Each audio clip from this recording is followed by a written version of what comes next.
She fixes a stranger's laptop in a quiet cafe. He's captivated by her brilliance and charm.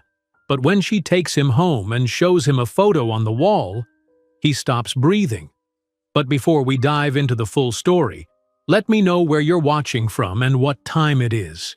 Now, subscribe to the channel and let's get started.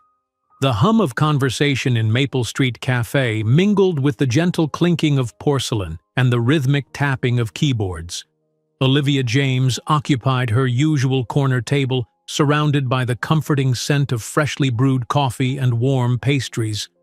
Her fingers moved with practiced precision across her laptop keyboard, lines of code appearing on the screen in rapid succession. A pair of round glasses perched on her nose, occasionally slipping down when she leaned too close to the screen, absorbed in her work. Olivia wasn't like the other regulars who came to the cafe to pose with their MacBooks while sipping overpriced lattes. At 32, she was the lead developer at Nexus Technologies, though you wouldn't know it from her unassuming demeanor and simple clothing. Today, a soft gray sweater and worn jeans.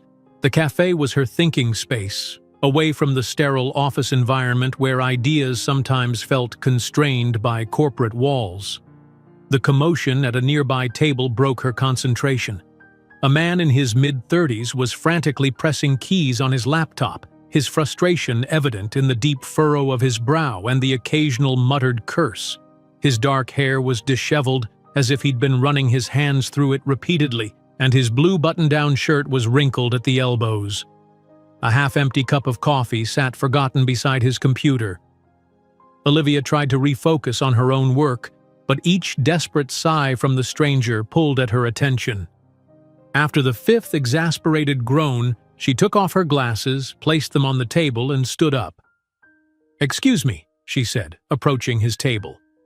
"Computer trouble?" The man looked up, his deep brown eyes filled with desperation. "You could say that. Everything just froze, and now it won't even start properly.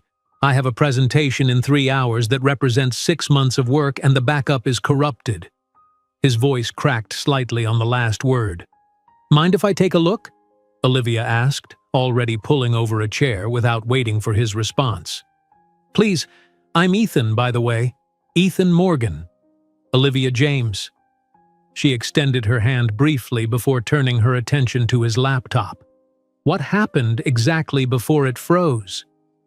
As Ethan explained, Olivia's fingers moved across the keyboard with a confidence that came from years of experience. She rebooted the system in safe mode, navigated through recovery options, and assessed the damage with the precision of a surgeon.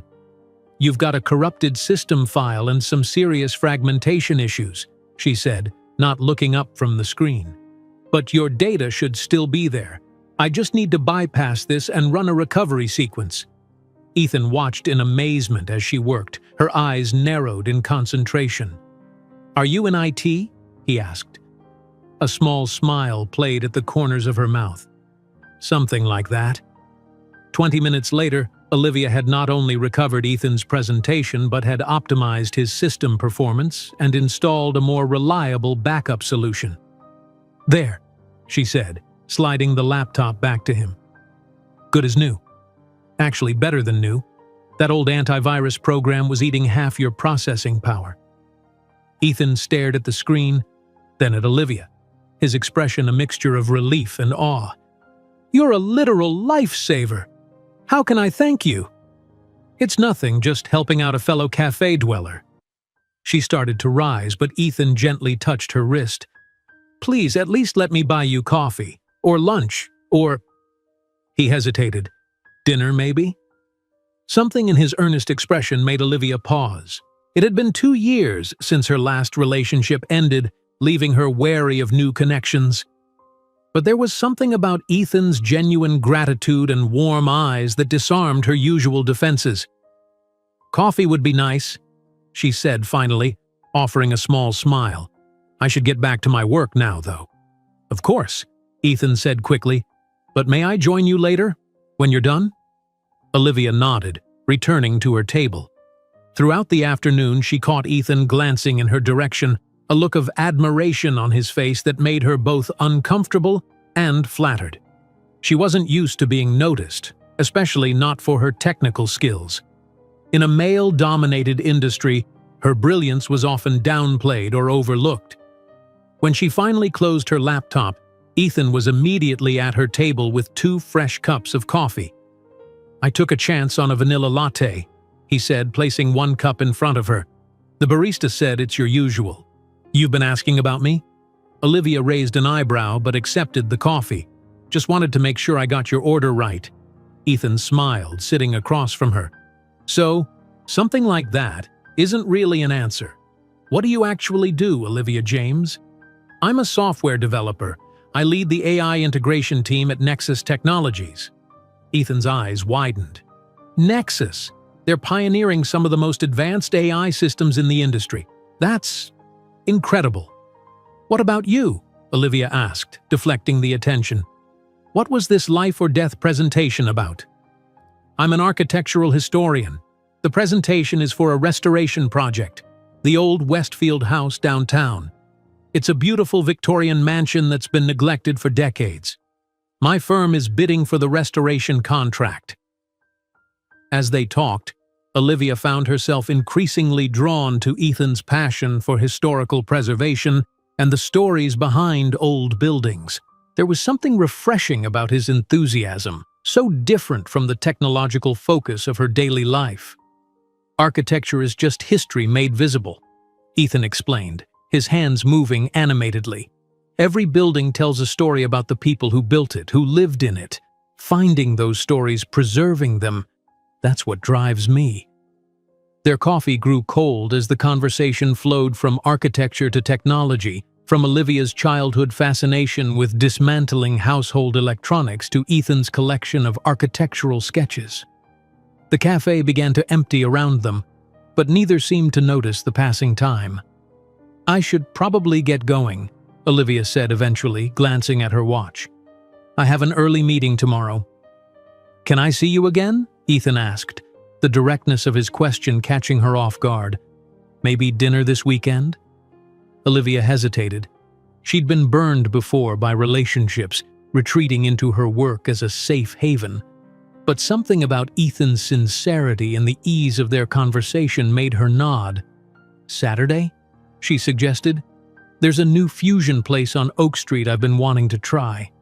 "Saturday it is," Ethan agreed, his smile brightening his entire face. Over the next few weeks, Olivia found herself spending more and more time with Ethan. Their dinner at the Fusion restaurant turned into a walk along the riverfront, which led to a Sunday afternoon at the Art Museum, followed by a Tuesday night foreign film. Each meeting revealed new layers to Ethan, his thoughtfulness, his intellect, his quiet sense of humor that matched her own. After a month of dating, Olivia invited Ethan to her apartment for dinner. She rarely allowed people into her personal space, preferring to keep her home as a private sanctuary. But Ethan had somehow slipped past her carefully constructed walls, finding a place in her daily thoughts and routines. Her apartment reflected her personality.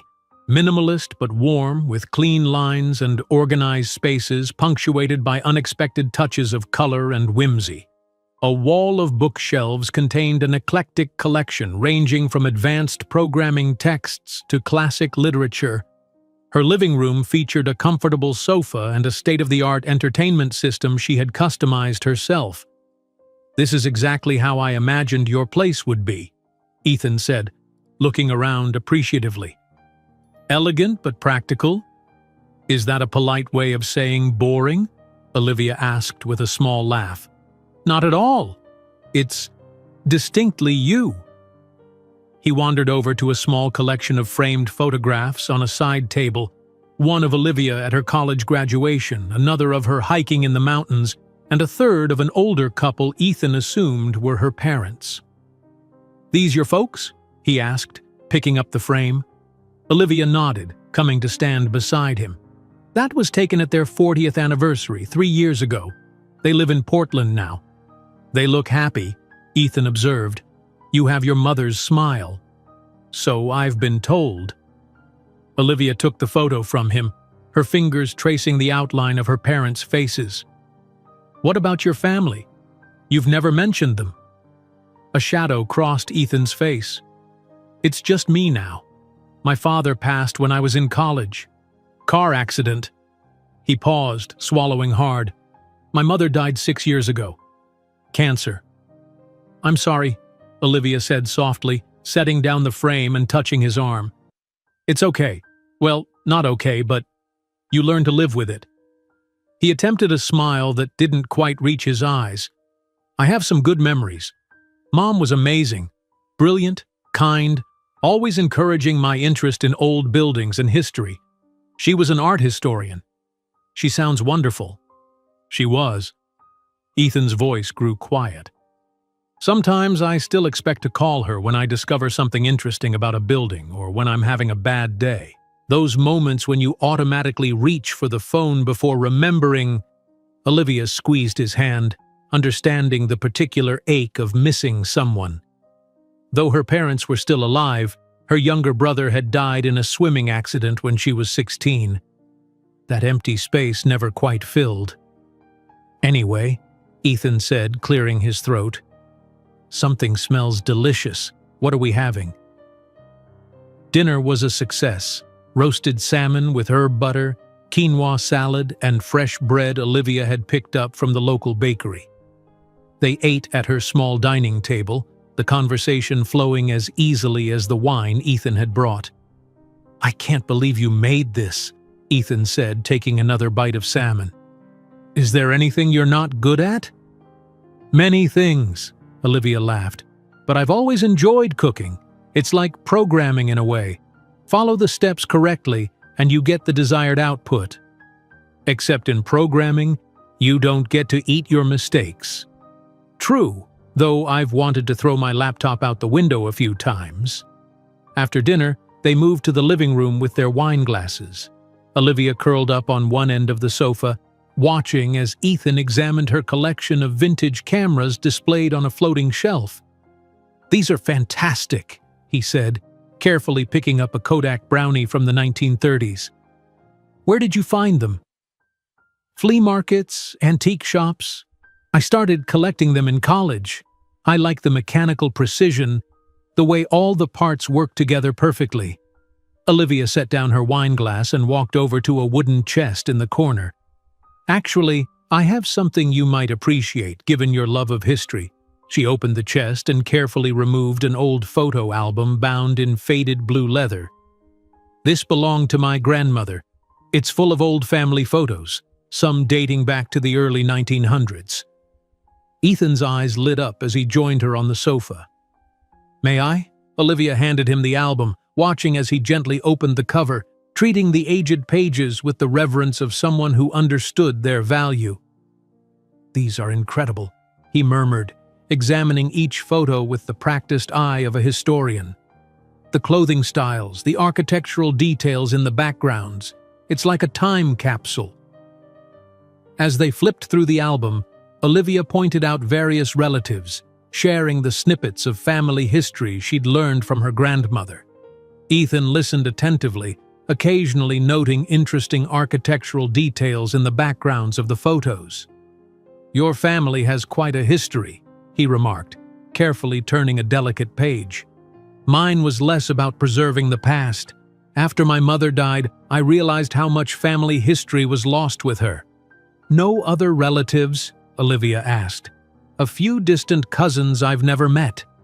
Ethan's finger hovered over a photo of Olivia's grandparents standing in front of an old Victorian house.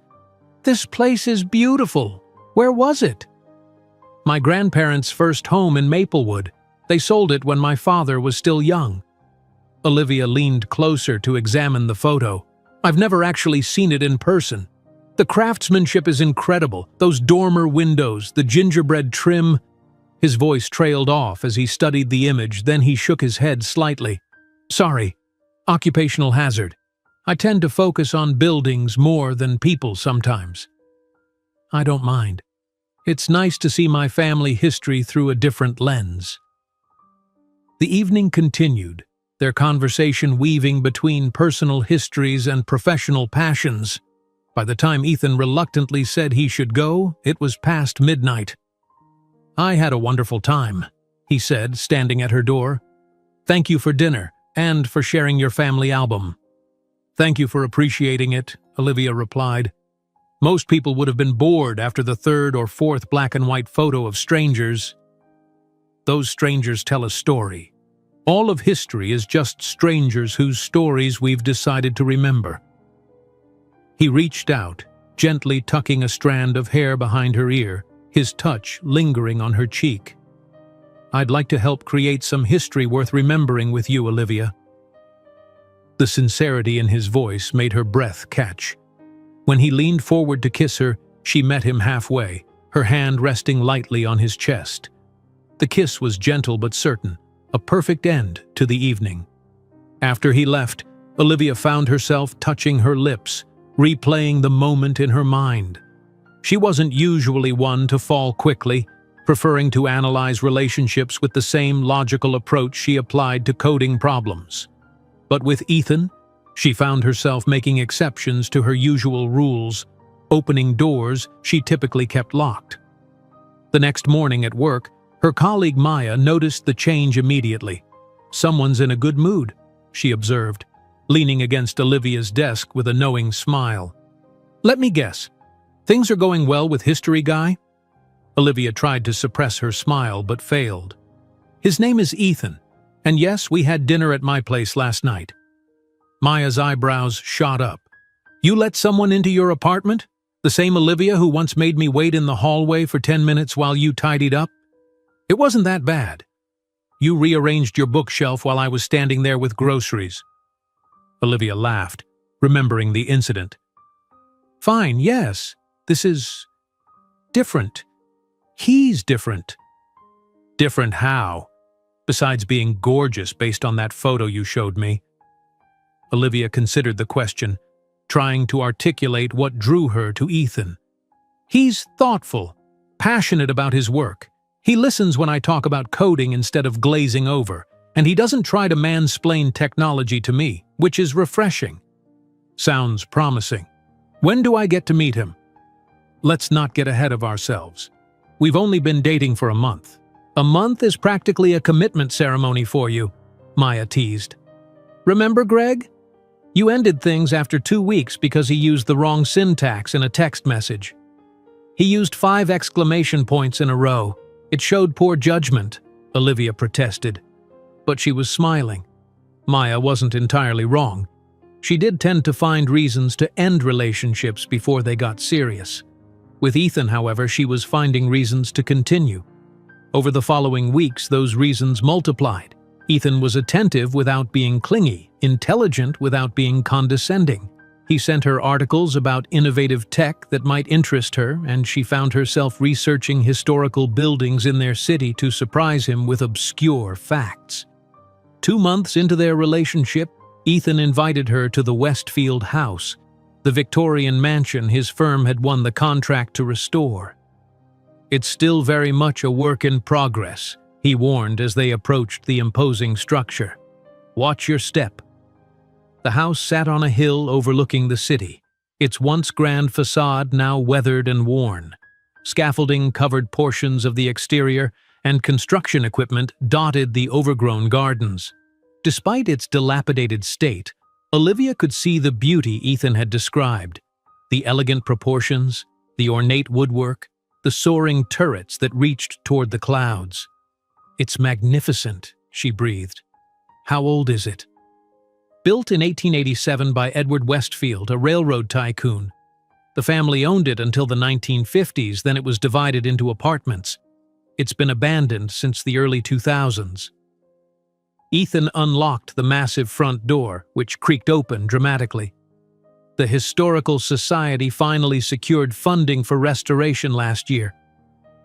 Inside, the house was a curious mix of decay and grandeur. Sunlight streamed through dirty windows, illuminating intricate parquet floors and elaborately carved banisters. The air smelled of dust and old wood, with hints of the linseed oil the restoration team was using on the paneling.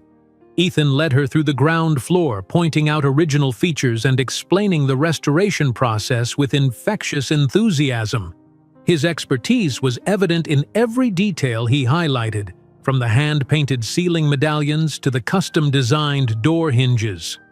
"This house is like a time machine," he explained, running his hand lovingly along a marble fireplace mantel. "Every element tells us something about the people who lived here, what they valued, how they saw themselves in the world." As they climbed the grand staircase to the second floor, Olivia found herself increasingly captivated, not just by the house but by Ethan's passion for it. He spoke about the building as if it were a living entity with secrets to share, a perspective that resonated with her own view of technology as something organic and evolving. "And this," Ethan said, opening a set of double doors with a flourish, "was the family library." Olivia gasped as they entered a two-story room lined with empty built-in bookshelves. A gallery ran around the upper level, accessible by a spiral staircase in the corner. Tall windows flooded the space with afternoon light, dust motes dancing in the golden beams.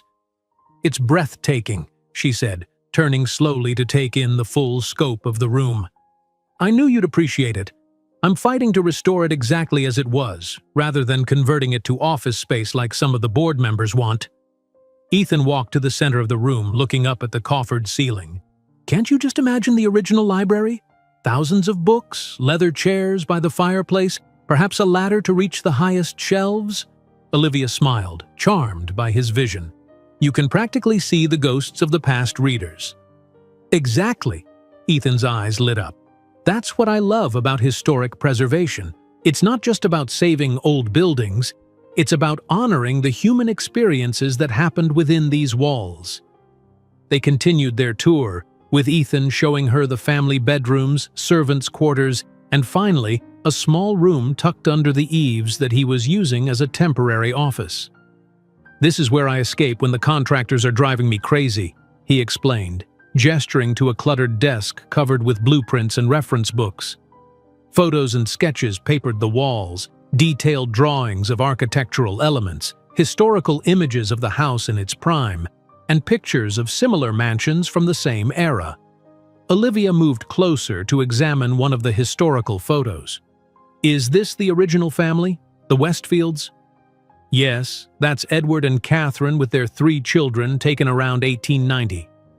She studied the formal portrait, the stern-faced patriarch, his elegant wife, and 3 solemn children in their Sunday best. They look so serious." "Long exposure times," Ethan explained. "Had to hold still for ages. Plus, smiling in photos wasn't really a thing until the 20th century." As Olivia scanned the other images on the wall, one caught her eye, a more recent photo, probably from the 1970s based on the clothes, showing a young woman sitting on the grand staircase they had just climbed. Unlike the Westfields, she was smiling broadly, her face alive with joy. Something about her seemed vaguely familiar. "Who's this?" Olivia asked, pointing to the photo. Ethan glanced over, and a soft expression crossed his face. "That's my mother, actually.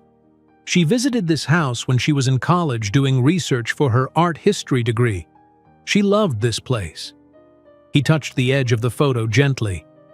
"Finding her picture in the Historical Society archives was like a sign that I was meant to work on this restoration." Olivia studied the image more closely. The young woman had Ethan's same warm brown eyes and expressive mouth. Her hair was longer, falling in waves past her shoulders, but the resemblance was clear. "She's beautiful," Olivia said. "You have her smile." "So I've been told." Ethan echoed her words from their dinner at her apartment, a sad smile playing at his lips. "She would have loved to see this place being restored. She was always dragging me to old buildings as a kid, teaching me to appreciate the craftsmanship, the history." "She's the reason you became an architectural historian?" Ethan nodded. "She used to say that buildings outlive us all, that by preserving them we're having a conversation across time with both the past and the future." He turned away from the photo, blinking rapidly. "Sorry, I still get emotional sometimes." "Don't apologize," Olivia said softly, taking his hand. I think it's beautiful that you're carrying on her passion." He squeezed her hand gratefully. "Thank you for understanding. Not everyone does." As the sun began to set, casting long shadows through the dusty windows, they made their way back downstairs. Ethan locked the massive front door behind them, the sound echoing in the quiet evening air. "Thank you for showing me this place," Olivia said as they walked back to his car. "I can see why you love it." "Thank you for wanting to see it, for understanding why it matters." Ethan opened the passenger door for her, then paused. "You know, there's a benefit gala for the Historical Society next weekend. Black tie, champagne, boring speeches." He smiled hopefully. "Would you be my date?" "Black tie, Olivia pretended to consider. "Will there be tiny fancy appetizers that don't actually fill you up?" "Absolutely. Microscopic quiches guaranteed." "Well, in that case, how could I refuse?" She smiled up at him, feeling a warmth that had nothing to do with the summer evening. The night of the gala arrived with a flurry of preparation. Olivia stood in front of her full-length mirror, assessing her reflection with uncharacteristic uncertainty. The midnight blue gown she'd chosen fell in elegant folds to the floor, its simple lines emphasizing her tall, slender frame. She rarely dressed up like this, preferring the comfort of jeans and sweaters to formal attire. "You look stunning," Maya said from the doorway of Olivia's bedroom. She had come over to help with hair and makeup, knowing Olivia's usual routine consisted of little more than mascara and lip balm. "Are you sure it's not too much? Or not enough?" Olivia turned sideways, examining the dress's open back. "It's perfect. Ethan's jaw is going to hit the floor." Maya stepped forward to adjust a strand of Olivia's dark hair, which they had styled in loose waves. "I still can't believe you're actually going to a fancy gala. The Olivia I know would rather spend Saturday night debugging code." "I'm not entirely sure what I'm getting myself into," Olivia admitted. "These society events aren't exactly my natural habitat." Maya applied a final touch of lipstick to Olivia's mouth. "Just be yourself. That's who Ethan is crazy about." The doorbell rang, and Olivia felt a flutter of nerves. Maya squeezed her arm reassuringly before going to answer the door. Olivia heard the murmur of voices in the living room, Maya's bright laugh followed by Ethan's deeper tones. Taking a deep breath, she picked up her small clutch and walked out to greet him. Ethan stood by the window, a vision in his classic black tuxedo. When he turned and saw her, the expression on his face made all her uncertainty vanish. His eyes widened, taking her in with clear admiration. "Olivia," he breathed, "you look incredible." "You clean up pretty well yourself," she replied, taking in his tailored appearance with appreciation. Maya looked between them, grinning. "I'll just be going now. Have fun, you two. Don't do anything I wouldn't do."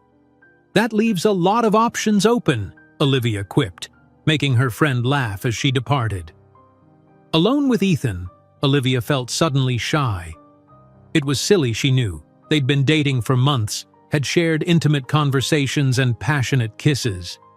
But something about the formality of the evening, the way he looked at her in her gown, made her feel as if they were starting something new. "I brought you something," Ethan said, reaching into his pocket. He pulled out a small velvet box. "Ethan," Olivia said, her heart skipping. "You didn't need to. It's just a loan," he assured her, opening the box to reveal a pair of antique pearl earrings set in delicate silver filigree. "They were my mother's.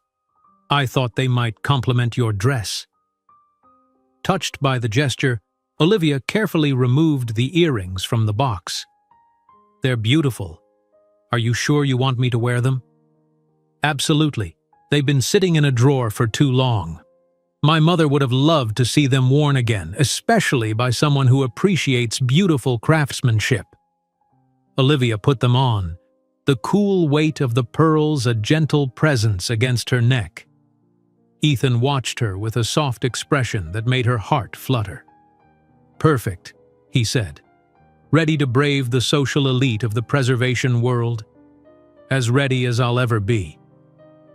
The Historical Society Gala was held in the grand ballroom of the city's oldest luxury hotel, a fitting venue for an event celebrating architectural heritage.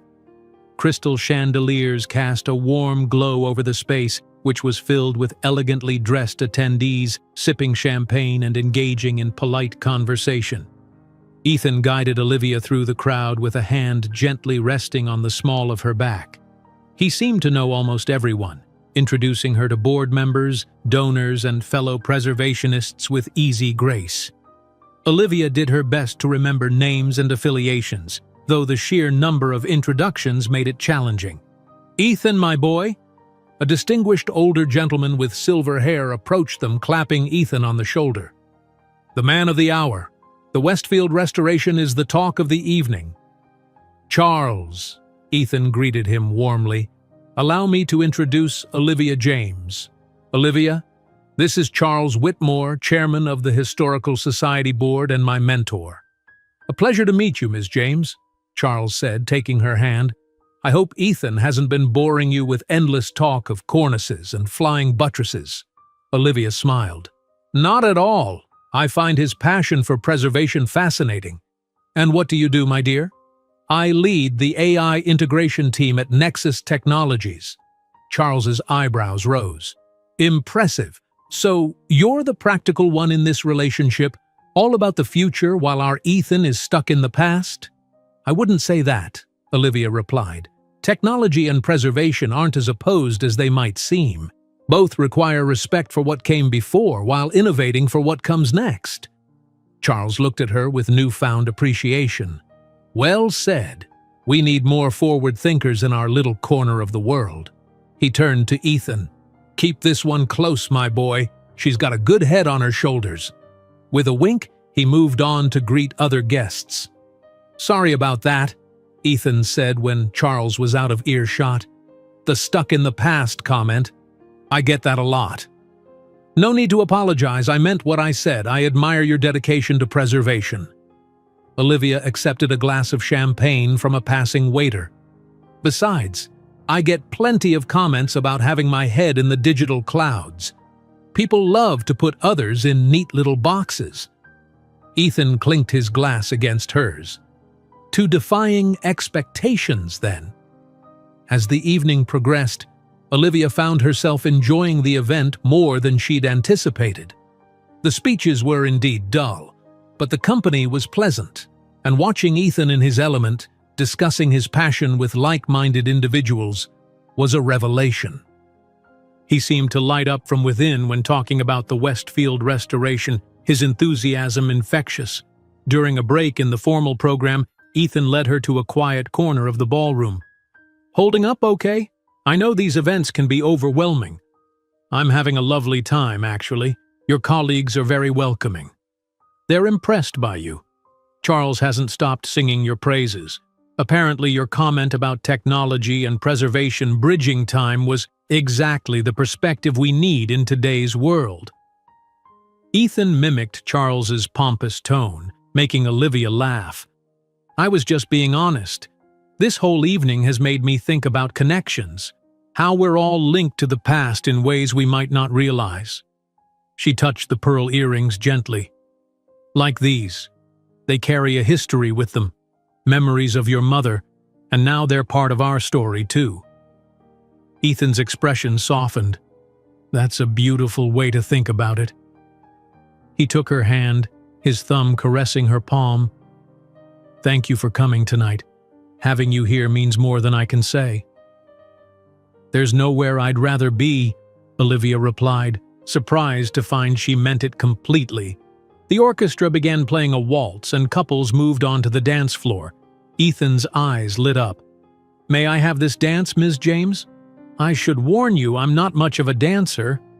Just follow my lead." To her surprise, Ethan was an excellent dancer, guiding her around the floor with confidence and grace. Olivia relaxed into his arms, allowing herself to be led through the steps. "Where did you learn to dance like this?" she asked as he executed a perfect turn. "My mother insisted I take lessons as a teenager, said it was an essential skill for a gentleman." He smiled at the memory. I complained endlessly at the time, but now I'm grateful. As they danced, Olivia felt a peculiar sense of déjà vu, as if they had done this before, in another time. Perhaps it was the historic setting, or the timeless music, but she felt connected to something larger than herself, a continuity that stretched backward and forward through time. Later that night, after Ethan had driven her home and kissed her goodnight with a tenderness that left her breathless, Olivia removed the pearl earrings carefully, placing them back in their velvet box. She ran her finger over them, thinking about the woman who had worn them before, Ethan's mother, whose love of history had shaped her son's path. The following week was hectic for both of them. Olivia was immersed in a critical project at Nexus, working late into the evenings to meet an important deadline. Ethan had unexpected complications at the Westfield house when workers discovered structural damage that required immediate attention. They stayed in touch through texts and brief phone calls, but it wasn't until Friday that they were finally able to see each other again. Ethan suggested dinner at his place, a first, as they had always met at restaurants or at Olivia's apartment. "Fair warning," he said when she arrived. "My place isn't nearly as organized as yours." Ethan's apartment was in a converted warehouse downtown with high ceilings, exposed brick walls, and large windows that overlooked the city. Unlike Olivia's minimalist space, his home was a comfortable jumble of books, artifacts, and memorabilia. Bookshelves overflowed with volumes on architecture and history, interspersed with photographs and small architectural models. "This is wonderful," Olivia said, taking it all in. "It's so... you." "Cluttered and chaotic?" Ethan laughed, taking her coat. "Warm, full of stories and history." He gave her a quick tour, explaining the origins of various objects: a piece of carved stone from a demolished church, a set of antique drafting tools that had belonged to his grandfather, a collection of vintage postcards featuring historic buildings from around the world. In the living room, a wall was dedicated to framed photographs. Most were architectural in nature, buildings Ethan had studied or worked on, but interspersed among them were personal photos. Olivia was drawn to one of a young Ethan, perhaps 12 years old, standing beside a smiling woman in front of what appeared to be the Roman Colosseum. "Your mother?" she asked, though she already knew the answer. The resemblance between them was striking. "Yes, our trip to Italy when I was in 7th grade. That was the trip that cemented my fascination with historic architecture." Ethan stood beside her, looking at the photo with a mixture of joy and sadness. "She saved for years to take me. Said every future historian needed to see Rome. She sounds like an amazing woman." She was. Ethan pointed to another photo, this one showing his mother in academic regalia. This was at her PhD graduation. She specialized in Renaissance art and architecture. As Olivia looked at more photos, she began to feel a strange sense of familiarity. There was something about Ethan's mother's face that tugged at her memory, beyond the resemblance to Ethan himself. She tried to dismiss the feeling, attributing it to having seen the photo at the Westfield house, but it persisted. "Dinner's almost ready," Ethan said, breaking her contemplation.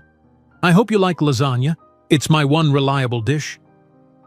"Sounds perfect," Olivia replied, following him to the kitchen. Dinner was delicious, the lasagna rich with cheese and herbs, accompanied by a simple salad and warm bread. They sat at Ethan's small dining table, surrounded by the soft glow of candles he had lit. "I've been thinking," Ethan said as they finished their meal. "The Westfield restoration has a major milestone coming up in 2 weeks. We're completing the exterior work. There's going to be a small ceremony, just the team and a few board members. Would you come? It would mean a lot to have you there." "Of course," Olivia said without hesitation. "I'd love to see the progress you've made." Ethan reached across the table, taking her hand. "Thank you for being interested in my work, for understanding why it matters to me. Thank you for sharing it with me." She squeezed his hand. "It's been eye-opening, seeing the world through your perspective. You've made me appreciate history in a way I never did before." Later, as they sat on his sofa, sharing a bottle of wine and talking about everything and nothing, Olivia felt a contentment she hadn't experienced in previous relationships. With Ethan, she didn't feel the need to hide parts of herself or to perform a more socially acceptable version of her personality. He accepted her analytical mind, her occasional social awkwardness, her passion for coding that sometimes bordered on obsession. When Olivia returned to her apartment that night, she found herself lingering in front of her family photo album. She pulled it from the shelf and sat cross-legged on her bed, flipping through the pages with newfound curiosity. Had she overlooked something? She examined each old family photo carefully, trying to pinpoint what had triggered that strange sense of recognition when looking at Ethan's mother. Perhaps it was nothing, just her mind making connections where none existed. But as she studied the faces of her ancestors, she couldn't shake the feeling that she was missing something important. The next morning, she called her mother, something she typically did only on Sundays. "Olivia?" Her mother's voice was tinged with concern. "Is everything all right? You never call on Saturdays." "Everything's fine, Mom. I was looking through Grandma's old photo album and had some questions." "What kind of questions?" Her mother sounded relieved but curious. "About our family history. Do we have any connection to the Westfield house? It's this old Victorian mansion downtown that's being restored." "Westfield house?" Her mother paused. "The name sounds vaguely familiar, but I can't place it. Why do you ask?" "Just curious. Olivia hesitated, then decided to be forthright. "The man I'm seeing is the architectural historian in charge of the restoration." "The man you're seeing?" Her mother's tone shifted to interest. "You haven't mentioned anyone. Tell me about him." Olivia spent the next 20 minutes telling her mother about Ethan, surprised by how easily the words flowed. She described his passion for history, his kindness, the way he listened when she talked about her work. "He sounds wonderful, honey. I'm so glad you've met someone who appreciates you." Her mother's warmth came through the line, making Olivia smile. "Your father and I would love to meet him sometime." "Maybe when you visit next month," Olivia suggested, surprising herself with the offer. She usually kept her parents and her dating life firmly separated. "We'd like that very much." Her mother paused. "About the Westfield house, I can ask your Aunt Elaine. She's the family historian these days, always digging into genealogy websites and old records." "Thanks, Mom. It's probably nothing." After they hung up, Olivia tried to dismiss her lingering questions. She had work to focus on, a major project due the following week that required her full attention. But as she coded, her mind kept drifting back to the photos of Ethan's mother, to that nagging sense of familiarity she couldn't explain. 3 days later, Olivia received an email from her Aunt Elaine, with the subject line, "Westfield Connection?" The message was brief. "Your mother mentioned you were asking about the Westfield house. Interesting timing. I've been researching that branch of our family tree recently. Call me when you have a chance. Love, Aunt Elaine." Olivia stared at the message, a strange mixture of anticipation and unease settling in her stomach. She dialed her aunt's number immediately. "Olivia, darling," Aunt Elaine's enthusiastic voice greeted her. "I'm so glad you called. I've been dying to share my discoveries with someone who might actually care." Elaine was her father's older sister, a retired librarian with an insatiable curiosity about family history. She had traced their lineage back to the Mayflower on one side and to Irish immigrants who arrived during the potato famine on the other. "What did you find?" Olivia asked, trying to keep her voice casual. "Well, it's quite fascinating. Your great-great-grandmother on your father's side, Margaret Sullivan, was a housekeeper at the Westfield house in the late 1800s. Olivia sat up straighter. "Really?" "Yes, she worked for the original owners, the Westfield family. According to census records, she lived in the servants' quarters from 1889 to 1895. Elaine's voice took on the animated quality it always did when she discussed genealogy. She eventually married the gardener's son and moved out, but her connection to the house is well documented. That's surprising. Olivia's mind was racing. Do you have any photos of her? As a matter of fact, I do. The Historical Society had some staff photos from the estate. I'll email them to you. Within minutes, Olivia's phone pinged with a new message. She opened the attachment, a formal photograph of the Westfield House staff, dated 1890. In the back row, among a dozen serious-faced servants, stood a young woman with a strong resemblance to Olivia's grandmother. The caption identified her as Margaret Sullivan, age 19. "She looks just like Grandma," Olivia murmured. "The family resemblance is striking," Elaine agreed. "Your father has her eyes, and you have her chin." Olivia studied the image, feeling a strange connection to this ancestor she had never known about. Margaret's expression was solemn, as was typical in photographs from that era, but there was a quiet dignity in her posture. "Thank you for sharing this, Aunt Elaine. There's more," her aunt continued eagerly. "I found a mention of Margaret in Edward Westfield's journal. Apparently, she was quite intelligent. He notes that he caught her reading books from the family library, which was unusual for household staff at the time. Instead of reprimanding her, he allowed her to borrow books when her duties were complete." Something clicked in Olivia's mind. The grand library Ethan had shown her, the two-story room he was fighting to preserve exactly as it had been. Her ancestor had stood in that same room, had touched those same shelves. "Olivia, are you still there?" "Yes, sorry, I was just processing." It's strange to think about these connections to the past. "That's why I love genealogy," Elaine said. "It reminds us that history isn't abstract, it's personal. Our ancestors' lives shape our own in ways we rarely consider." After thanking her aunt again, Olivia sat at her desk, staring at the photo of Margaret Sullivan. Should she tell Ethan about this connection? It seemed almost too coincidental, her dating the man restoring a house where her ancestor had worked over a century ago. Before she could decide, her phone rang. It was Ethan. "Hey," she answered, her heart beating a little faster at the sound of his voice. "Hey, yourself. I was wondering if you're free tonight. I've had a breakthrough with the library restoration and could use a second opinion." Olivia glanced at the photo of Margaret still open on her computer. "Actually, I've had a bit of a breakthrough of my own. Something I'd like to share with you." "Intriguing. Dinner at Westfield House? I can pick up that Thai food you like." "It's a date." That evening, Olivia arrived at the mansion carrying both the printout of the staff photo and her laptop, which contained a digital copy of the full family album. Ethan greeted her with a kiss and led her to the library where he had set up a makeshift dining area on a workable covered with blueprints. "So what's this breakthrough?"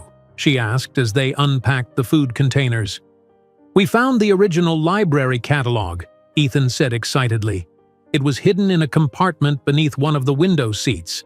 It lists every book the Westfields owned, complete with acquisition dates and Edward's personal notes on many of them." He showed her the leather-bound ledger, its pages yellowed but the handwriting still clear and legible. "This is invaluable for the restoration. We can now recreate the library exactly as it was, tracking down the same editions or at least visually similar books for the shelves." Olivia ran her finger gently over Edward Westfield's flowing script. "It's amazing how something so simple connects us directly to the past." "Exactly." Ethan's eyes shone with enthusiasm. "And look at this entry." He carefully turned to a page near the middle of the ledger. Edward made notes about who in the household borrowed which books. Most entries are family members, but there are occasional references to staff, including someone named Margaret, who apparently had quite sophisticated literary tastes. Olivia's breath caught. "Margaret Sullivan?" Ethan looked up, surprised. "Yes. How did you know?" "That's my breakthrough." She pulled out the staff photo and slid it across to him. "Margaret Sullivan was my great-great-grandmother. She worked here as a housekeeper from 1889 to 1895. Ethan stared at the photo, then at Olivia, his expression a mixture of disbelief and wonder. "You're kidding? Your ancestor worked in this house?" "According to my Aunt Elaine, who's the family genealogist. She just discovered the connection when I asked if our family had any ties to Westfield House." "Why did you ask?" Ethan was still processing the revelation. Olivia hesitated. "I'm not entirely sure. Just a feeling I had, I suppose." Ethan examined the photo more closely. The resemblance is clear. Same determined chin. He glanced up at her with a smile. Same intelligent eyes. "My aunt found a mention in Edward Westfield's journal that Margaret was caught reading books from the family library, and instead of punishing her, he allowed her to borrow them. That tracks with what I've learned about Edward. Despite his position and wealth, he was remarkably progressive for his time. He established one of the city's first free lending libraries and advocated for women's education." Olivia gestured to the ledger. "And now we have proof that my ancestor stood in this very room, reading these very books." "It's extraordinary," Ethan said softly. "Of all the houses in the city, you have a direct connection to the one I'm restoring." He reached across the table to take her hand. "Some might call that fate. Or an interesting coincidence," Olivia said, though she wasn't entirely convinced. The connection felt significant somehow, as if invisible threads of history were weaving them together.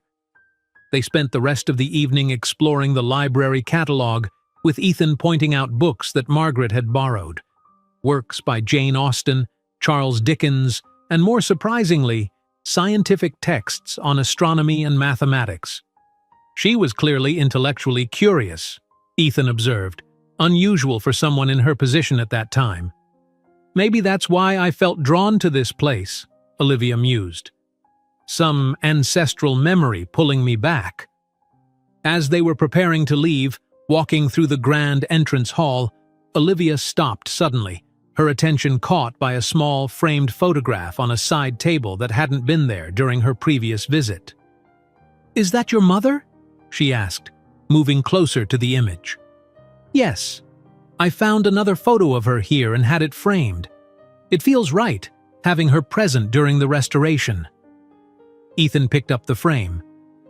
This was taken when she was about 25 during her first visit to document the house for her graduate thesis. Olivia studied the photograph, a young woman with Ethan's eyes and smile standing on the mansion's front steps, a camera around her neck and a notebook in her hand. She was beautiful, with a vibrant energy that seemed to radiate from the image.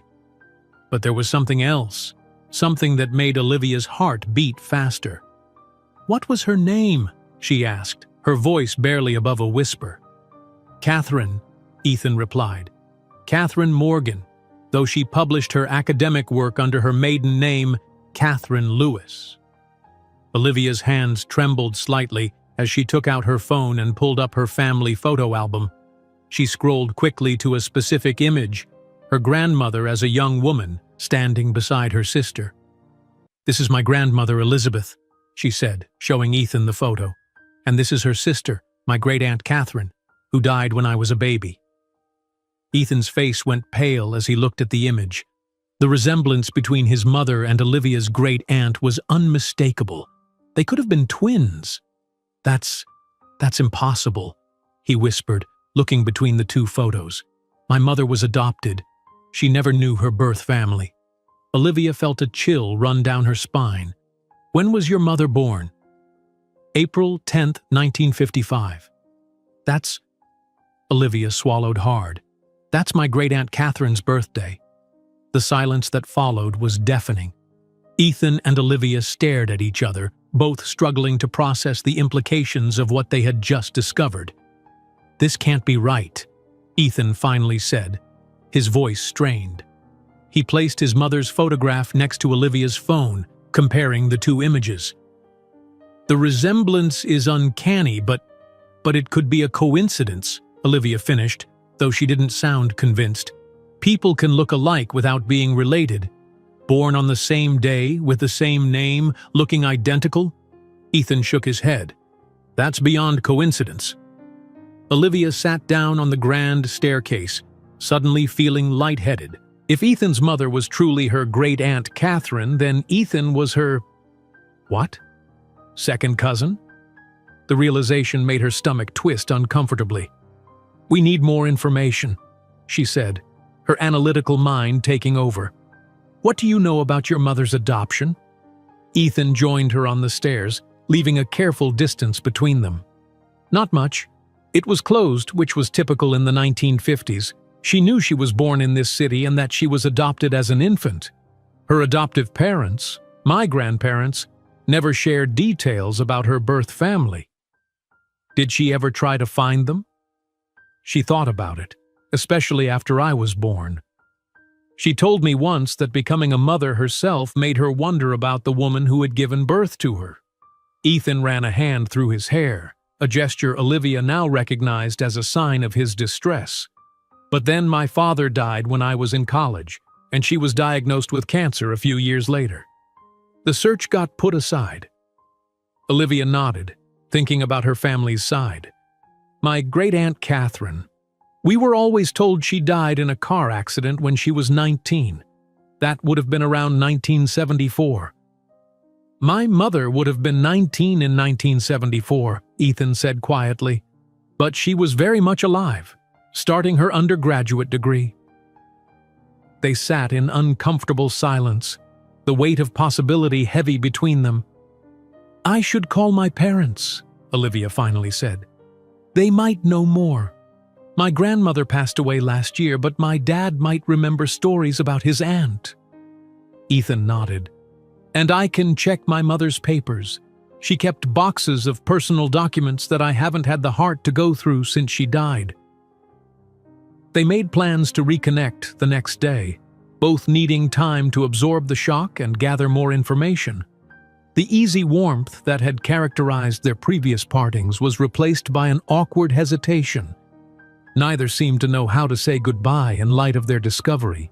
"I'll call you tomorrow," Ethan said finally, his expression troubled. "Yes, tomorrow." Olivia reached out as if to touch his arm, then pulled back. "Good night, Ethan." As she drove home, Olivia's mind raced. If their suspicions were correct, the man she had been falling in love with was her cousin. The thought made her physically uncomfortable. Yet at the same time, a part of her mourned what they might be losing, the deep connection they had formed over the past months, the future they had tentatively begun to imagine together. Back at her apartment, Olivia called her father despite the late hour. "Olivia?" He answered on the third ring, sounding concerned. "Is everything all right?" "I'm fine, Dad. I need to ask you about Great-Aunt Catherine." "Catherine?" Her father sounded surprised. "What brought this up?" Olivia hesitated, unsure how much to share. "I've been looking into our family history. I know she died young, but I don't know many details." There was a long pause on the other end of the line. "It's not something we talked about much. My mother, your grandmother, found it painful to discuss." "What happened to her? Was it really a car accident?" Another pause, longer this time. "No," her father finally said, his voice quiet. "That was the story we told outside the family. The truth is, Catherine ran away when she was 19. There was a huge falling out with my grandparents. I was just a kid, but I remember the screaming, the crying." Olivia's heart began to race. What was the fight about? Catherine was pregnant, unmarried. This was 1974. Things were different then, especially in our Catholic family. My grandparents wanted her to give the baby up for adoption. Catherine refused. Her father sighed heavily. One morning she was just gone. Left a note saying not to look for her. My mother never saw her sister again. "So she didn't die in an accident," Olivia said, trying to keep her voice steady. "Not then, no. A few years later, my grandparents received a letter from a lawyer in California informing them that Catherine had passed away. Heart condition, apparently. The letter mentioned nothing about a child, and my grandparents didn't ask. They were rigid people. In their minds, Catherine had brought shame on the family. "That's horrible," Olivia whispered. "It was a different time," her father said, though he didn't sound convinced. "Why the sudden interest in Catherine?" Olivia took a deep breath. "Dad, I think I might have found her child, the baby she was pregnant with when she ran away." "What? How?" "It's complicated. I need to confirm some things first. But would there be any documents, photos, anything from Catherine's life that might help?" "Your grandmother kept a box of Catherine's things. I have it in the attic somewhere. I can look for it tomorrow." "That would be wonderful. Thank you, Dad." After hanging up, Olivia sat at her kitchen table staring at nothing. The story her father had told aligned with the timeline of Ethan's mother's life. Catherine had run away pregnant in 1974, while Ethan's mother had claimed she was adopted at birth in 1955. One of those narratives was false. She barely slept that night, her mind churning with questions and possibilities. By morning, she had developed a methodical plan to uncover the truth, approaching the problem as she would a complex coding challenge, breaking it down into manageable pieces, identifying the information needed, and planning how to obtain it. Ethan called just after 9, sounding as tired as she felt. "I found my mother's birth certificate," he said without preamble. "The original one, not the amended version that lists my grandparents. It says she was born on April 10, 1955 at St. Mary's Hospital. Mother's name is listed as Jane Doe. They didn't know or didn't record her real name." "That doesn't help us much," Olivia replied, making notes. "My father told me something interesting, though. The story about my great-aunt dying in a car accident was a family fiction. She actually ran away in 1974 because she was pregnant and her parents wanted her to give the baby up for adoption." 1974? Ethan sounded confused. "But my mother would have been 19 then." "Exactly. The timelines don't match. Either your mother wasn't my great-aunt or someone has been lying about when she was born," Ethan finished. "My father is looking for a box of Catherine's belongings. It might contain something useful. I'm going through more of my mother's papers today. She kept everything: letters, diaries, photographs." They agreed to continue their separate investigations and meet the following day to share what they discovered.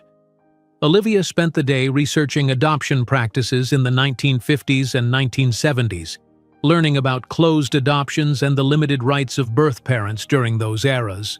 She also created a timeline of what they knew for certain about both Catherine Lewis and Catherine Morgan, looking for points of contradiction or confirmation. When her father called that evening to say he had found the box, Olivia drove immediately to her parents' home in the suburbs. "I haven't opened it," her father said, placing a dusty cardboard box on the kitchen table.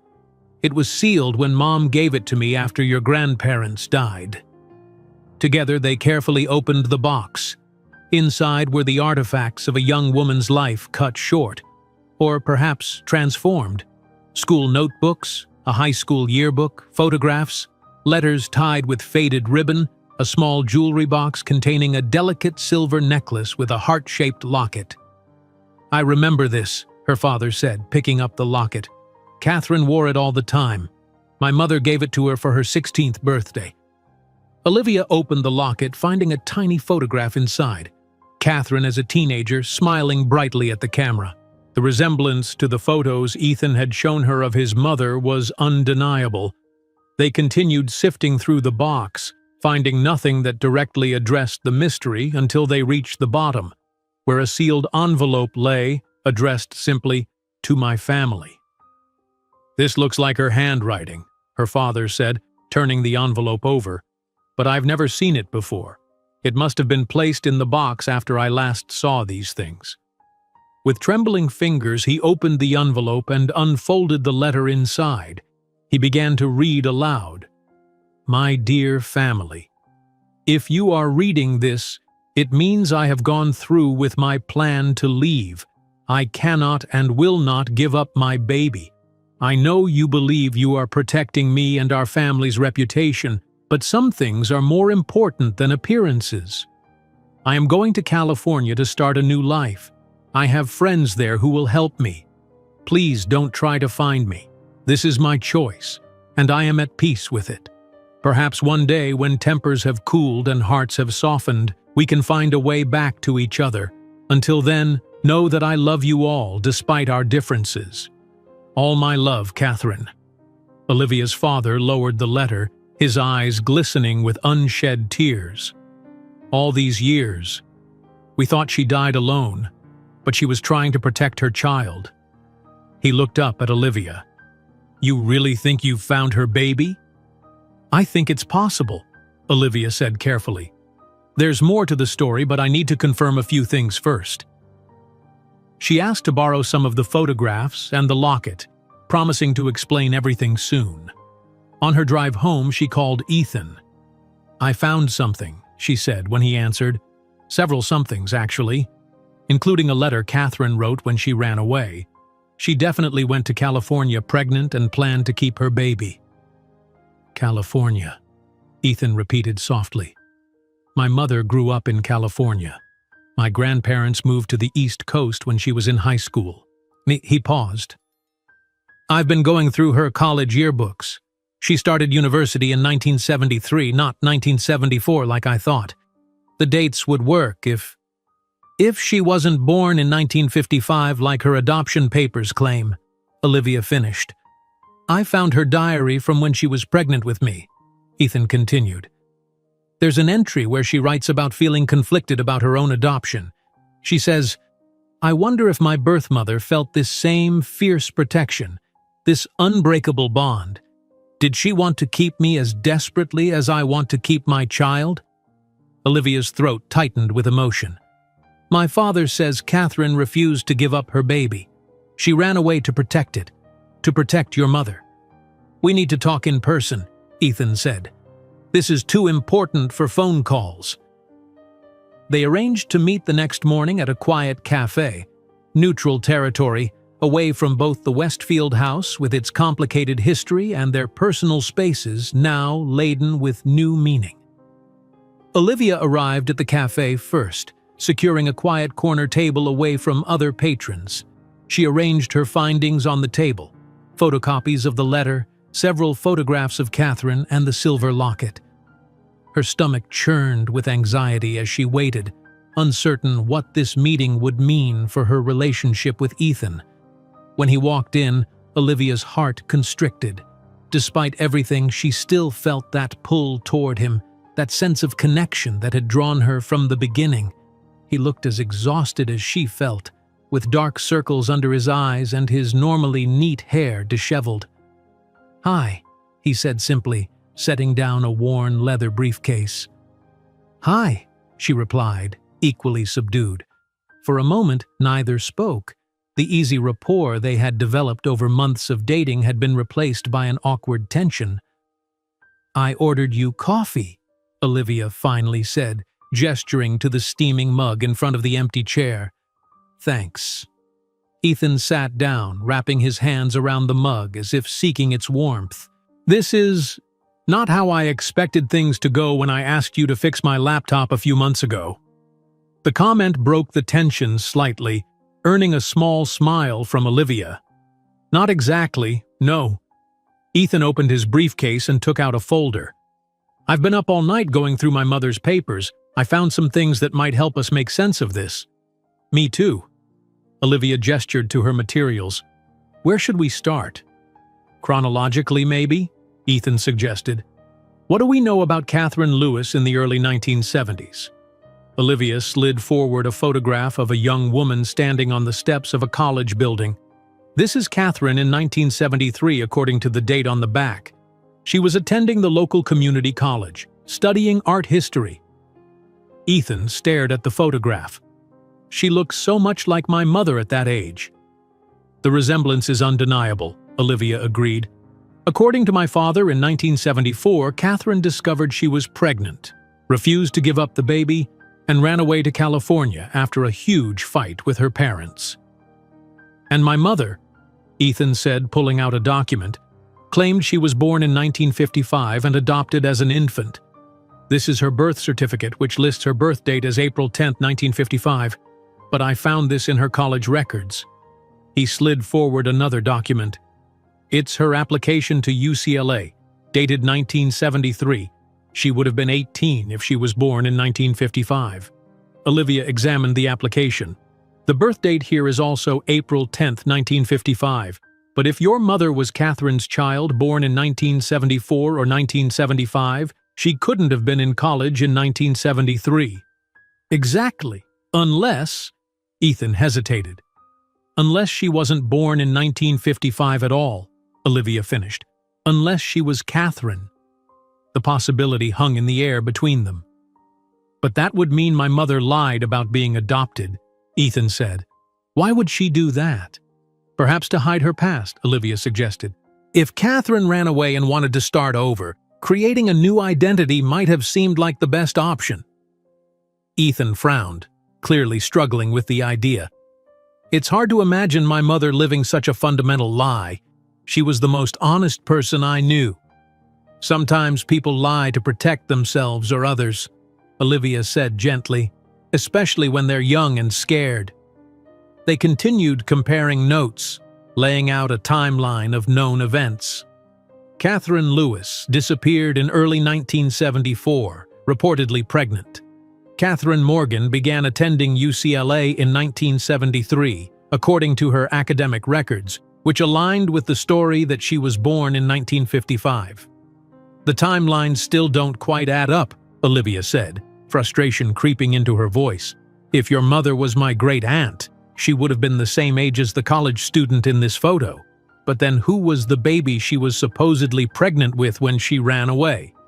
And if my mother was Catherine's child, born in 1974 or 1975, how could she have been in college in 1973? Ethan added. They sat in silence, both staring at the documents spread before them. Wait, Olivia said suddenly. Let me see that UCLA application again. Ethan slid it across the table. Olivia studied it carefully, then pulled out her phone and enlarged a digital copy of one of Catherine's photos. Look at the signatures, she said, placing the phone next to the application. Catherine Lewis and Catherine Morgan. They're different. Ethan examined both signatures. The handwriting was indeed distinct. Catherine Lewis's signature was flowing and artistic, with a distinctive flourish on the K, while Catherine Morgan's was more controlled and precise. Different people, he said, relief evident in his voice. So my mother wasn't your great-aunt, but that still doesn't explain the identical appearance, same name, and same birthday. No, it doesn't. Olivia pulled out the locket and opened it, showing Ethan the tiny photograph inside. This is definitely Catherine Lewis. The resemblance to your mother is uncanny, but you're right. The signatures suggest they were different people. Ethan reached into his briefcase again.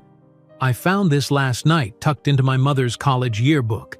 He handed Olivia a small yellowed newspaper clipping. It's an article about twins separated at birth who found each other in college. My mother had circled it heavily and written, "Could it be?" in the margin. Olivia's eyes widened. You think they were twins? Separated at birth?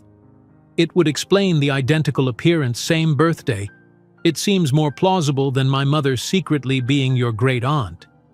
If they were twins, Olivia said slowly, working through the implications, that would mean they were born in 1955, given up for adoption, and raised separately. Catherine Lewis by my great-grandparents, and Catherine Morgan by your grandparents? And they never knew about each other, Ethan added. At least, not until possibly 1974 when your Catherine disappeared.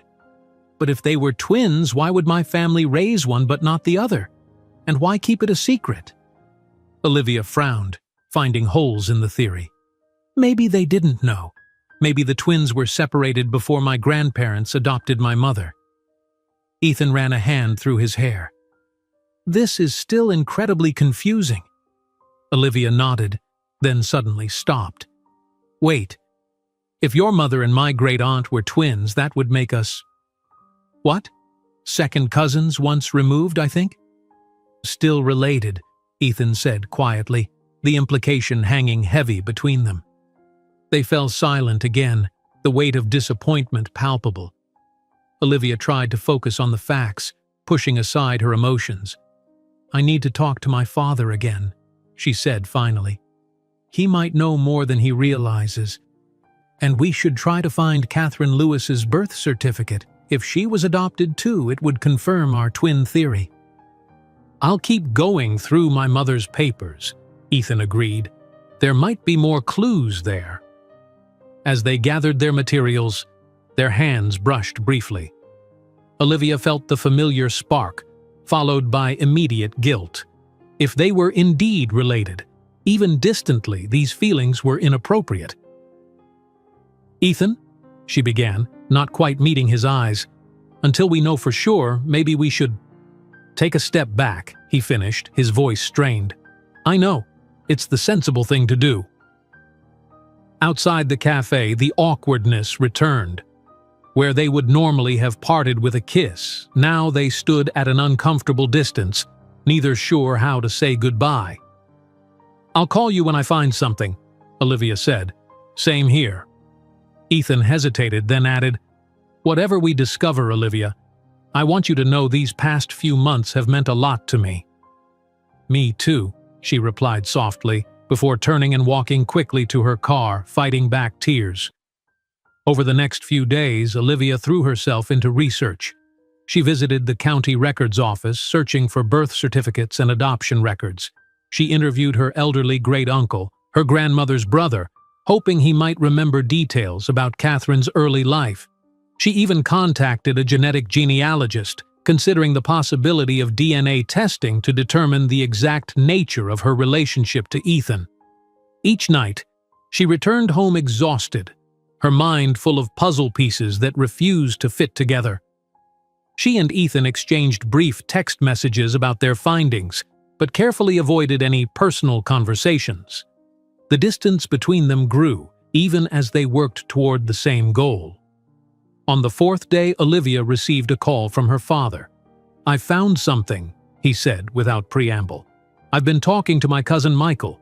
You met him at Grandma's funeral last year. He's 10 years older than me and remembers more about the family dynamics from the 1970s. "What did he say?" Olivia asked, hope flaring. "He remembers a huge family scandal when he was a teenager around 1974. Not just about Catherine being pregnant, but something else. Something the adults wouldn't discuss in front of the children." Her father paused. He suggested I ask Aunt Elaine. She was married into the family by then and might have been privy to the adult conversations. "Did you call her?" "I did. And Olivia, what she told me, it changes everything." Olivia's heart raced. "What is it, Dad?" "Catherine wasn't pregnant when she ran away," her father said. "That was a story concocted by my grandparents to explain her sudden disappearance without revealing the truth, which they considered far more shameful." "Then why did she leave?" According to Aunt Elaine, Catherine had discovered something about her birth, specifically that she was adopted. When she confronted my grandparents, they refused to give her any information about her birth parents or circumstances. They had a terrible fight and Catherine left to search for her birth family. Olivia sat down heavily. "Catherine was adopted? My great-grandparents weren't her biological parents?" "No. Apparently they adopted her when she was just a few days old. They never intended for her to find out, which was common thinking back then." "Did Aunt Elaine know anything about Catherine's birth family, or how the adoption was arranged?" "Only rumors. The family story was that Catherine came from a good family who couldn't keep her for some reason. There was mention of a private adoption arranged through the church." Olivia's mind raced, connecting this new information with what they already knew. "Dad, did Aunt Elaine ever hear anything about Catherine having a twin?" Her father was silent for a moment. "You know, now that you mention it, she did say something odd. She said my grandmother once made a comment when drunk at a holiday party, something about how they only took one because that was all they could afford. Elaine always assumed it referred to the adoption, but she never understood the full context." "Only took one," Olivia repeated, her excitement building. "Dad, I think Catherine might have had a twin sister who was adopted by a different family, and I think I may have found her, or rather found her son." "What? How is that possible?" "It's a long story. I'll explain everything soon, I promise. But this information helps enormously. Thank you." After hanging up, Olivia immediately called Ethan, too excited to text. When he answered, she could hear the hope in his voice. "Did you find something?" "Yes," Olivia said, unable to contain her excitement. "Catherine, my Catherine, was adopted. She wasn't biologically related to my family." "What?" The surprise in Ethan's voice was evident. "How did you find out?" "My father talked to my Aunt Elaine. Apparently, Catherine discovered she was adopted in 1974 and ran away to search for her birth family. The pregnancy story was a cover-up invented by my great-grandparents to explain her disappearance." "So she wasn't pregnant," Ethan clarified. "And if she wasn't biologically related to your family, then even if your mother and my great-aunt were twins, you and I wouldn't be blood relatives," Olivia finished, the words rushing out. A heavy silence followed. Olivia could almost hear Ethan processing this information. "We need to meet," he finally said. "I found something too." They agreed to meet at Ethan's apartment in an hour. As Olivia drove there, her mind raced with possibilities. If Catherine Lewis and Catherine Morgan were indeed twins, separated at birth and adopted by different families, it would explain the identical appearance, same birthday, and same name. Perhaps the birth mother had named them both before giving them up, and the adoptive families had chosen to keep the name. When Ethan opened the door, the tension that had characterized their last meeting was replaced by nervous energy. His living room had been transformed into an investigative hub with papers, photographs, and notes covering every surface. "I've been busy," he said, noticing her surprised expression. "I can see that." Ethan led her to the dining table, which held the most organized display of their findings. "After we last spoke, I went through every box of my mother's belongings. I found this in a hidden compartment in her jewelry box." He carefully unfolded a yellowed piece of paper, a letter, written in faded ink. "It's dated September 1974, he explained. "Just after your Catherine disappeared. It's from someone named Sarah Jenkins, to my mother." Olivia leaned forward to read. "Dear Catherine, I hope this letter finds you well. I've thought long and hard about reaching out since our unexpected meeting last month. The shock of finding someone who looks exactly like me, shares my birthday, and even my name is still difficult to process. I've done as you suggested and spoken with the nuns at St. Mary's. Sister Agnes confirmed what we suspected. We are indeed twins, separated at birth. She wouldn't provide details about our birth mother, saying only that she was a good woman in an impossible situation who had hoped we might find each other someday. I understand your reluctance to pursue this further. Your life with your adoptive family sounds complicated, and I respect your decision. As for me, I've decided to continue searching for our birth mother. I feel I need answers that only she can provide. If you ever change your mind or simply wish to know what I discover, you can reach me at the address below. Whatever you decide, I'm grateful that we found each other, however briefly. Your sister, Sarah, though I guess I was almost Catherine too." Olivia looked up, meeting Ethan's gaze. "Sarah Jenkins. Could that be Catherine Lewis using a different name?" Ethan nodded. "That's what I thought too. After she ran away, she might have changed her name to make it harder for her family to find her. But this letter suggests your mother knew about having a twin in 1974 and chose not to pursue the connection." Olivia frowned, trying to piece together the timeline. "My Catherine disappeared in early 1974 after discovering she was adopted. Sometime that year, she apparently met your mother, realized they were twins, and then wrote this letter in September. My mother kept the letter but never mentioned having a twin to me or my father," Ethan said. "At least, not that I know of. Did you find any other correspondence between them?" "No, this is the only letter. But I did find this." Ethan showed her a photograph, clearly from the 1970s based on the fashion and film quality. It showed two identical young women, arms around each other, smiling broadly.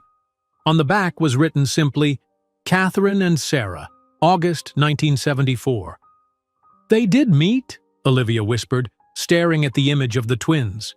"They found each other. Briefly, it seems. According to the letter, they parted ways after confirming they were twins. Sarah, or Catherine Lewis, continued searching for their birth mother, while my mother chose not to pursue it." Olivia felt a surge of excitement. "This confirms our theory. They were twins, separated at birth, adopted by different families. But it still doesn't explain what happened after. My family was told Catherine died a few years after she ran away. Your mother continued her life, eventually becoming an art historian, marrying, having you, and apparently never reconnecting with her twin," Ethan added, a note of sadness in his voice. "We need to find out if Catherine Lewis really did die, or if that was another family fiction." Olivia pulled out her phone. "I'm going to call my cousin Michael. He mentioned receiving a letter about Catherine's death." While Olivia made the call, Ethan continued organizing their evidence. From Olivia's side of the conversation, he gathered that Michael was searching for the letter in question and would call back once he found it. "He's looking through his mother's papers," Olivia explained after hanging up. "He remembers the letter coming around 1977, but isn't sure of the exact date." 3 years after the twins met, Ethan mused. "I wonder what happened in that time. This letter mentions St. Mary's. Was that where your mother was born?" "Yes, St. Mary's Home for Unwed Mothers. It was run by nuns, as the letter says." Ethan tapped his fingers thoughtfully on the table. It closed in the 1980s, but the diocesan archives might have records. "It's worth checking. Can we visit the archives tomorrow?" "I know the archivist. I've done research there for restoration projects. I'll call him." As they continued piecing together the puzzle, the awkwardness that had pervaded their previous meeting gradually dissolved. The possibility that they weren't related after all lifted an enormous weight, allowing the natural chemistry between them to re-emerge. "You know," Ethan said as they took a break for dinner, ordered from their favorite Thai restaurant, "part of me is still processing all this. A month ago, my biggest concern was restoring the original moldings at Westfield House. Now I'm discovering my mother had a secret twin sister." "Life can change so quickly," Olivia agreed, picking up a spring roll. "When I fixed your laptop that day, I never imagined we'd end up investigating a family mystery together."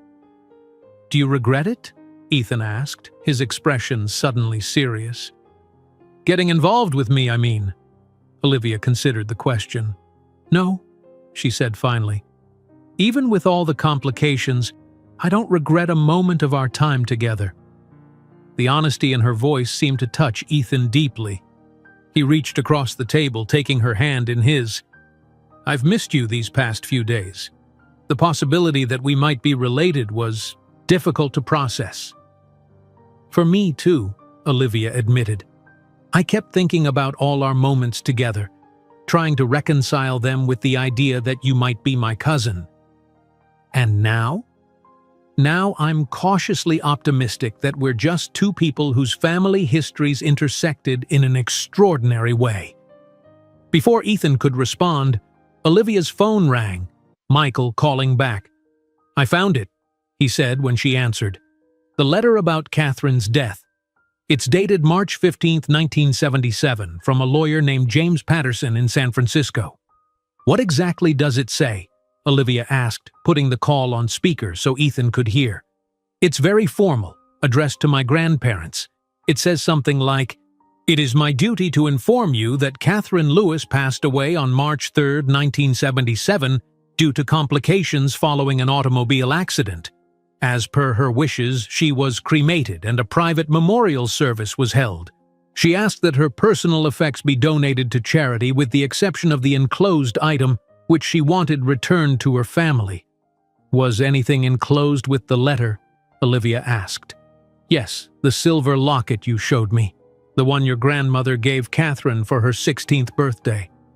Olivia exchanged a significant look with Ethan. Does the letter mention anyone else? A husband, a child, a twin sister? No, it's very brief. Just the information about her death and the locket. Can you send me a photo of the letter, including the law firm's letterhead? Sure, give me a minute. While they waited, Ethan pulled up his laptop. I'm going to search for James Patterson, attorney, San Francisco, 1977. The photo of the letter arrived just as Ethan's search yielded results. James Patterson was real, Ethan said, scanning the search results. He was a probate attorney in San Francisco from 1965 to 1999. Died in 2008. Olivia examined the letter photo. The letterhead looks legitimate, but it's strange that there's so little information. No mention of where she was living, what she was doing in San Francisco, who was with her when she died. It could have been written that way intentionally to provide closure to the family without revealing details Catherine didn't want shared, Ethan suggested. Or, Olivia hesitated, a new possibility forming in her mind. What if she didn't die at all? What if the letter was fabricated to give her a clean break from her past? Ethan considered this. You think she faked her death? That seems extreme. Maybe, but it would explain the vagueness of the letter. And the return of the locket is a nice touch, a sentimental gesture to provide emotional closure. But why would she go to such lengths? Her adoptive parents already thought she had run away. Why not just stay gone? Olivia thought about it. Perhaps she found something in her search for her birth mother, something that made her want to completely erase her old identity. Like what?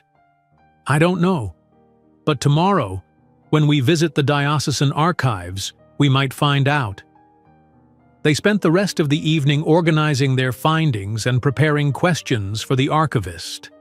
As the night grew late, Olivia realized she should leave, though she was reluctant to break the renewed connection between them. It's getting late, she said finally, gathering her notes. I should go. Ethan walked her to the door.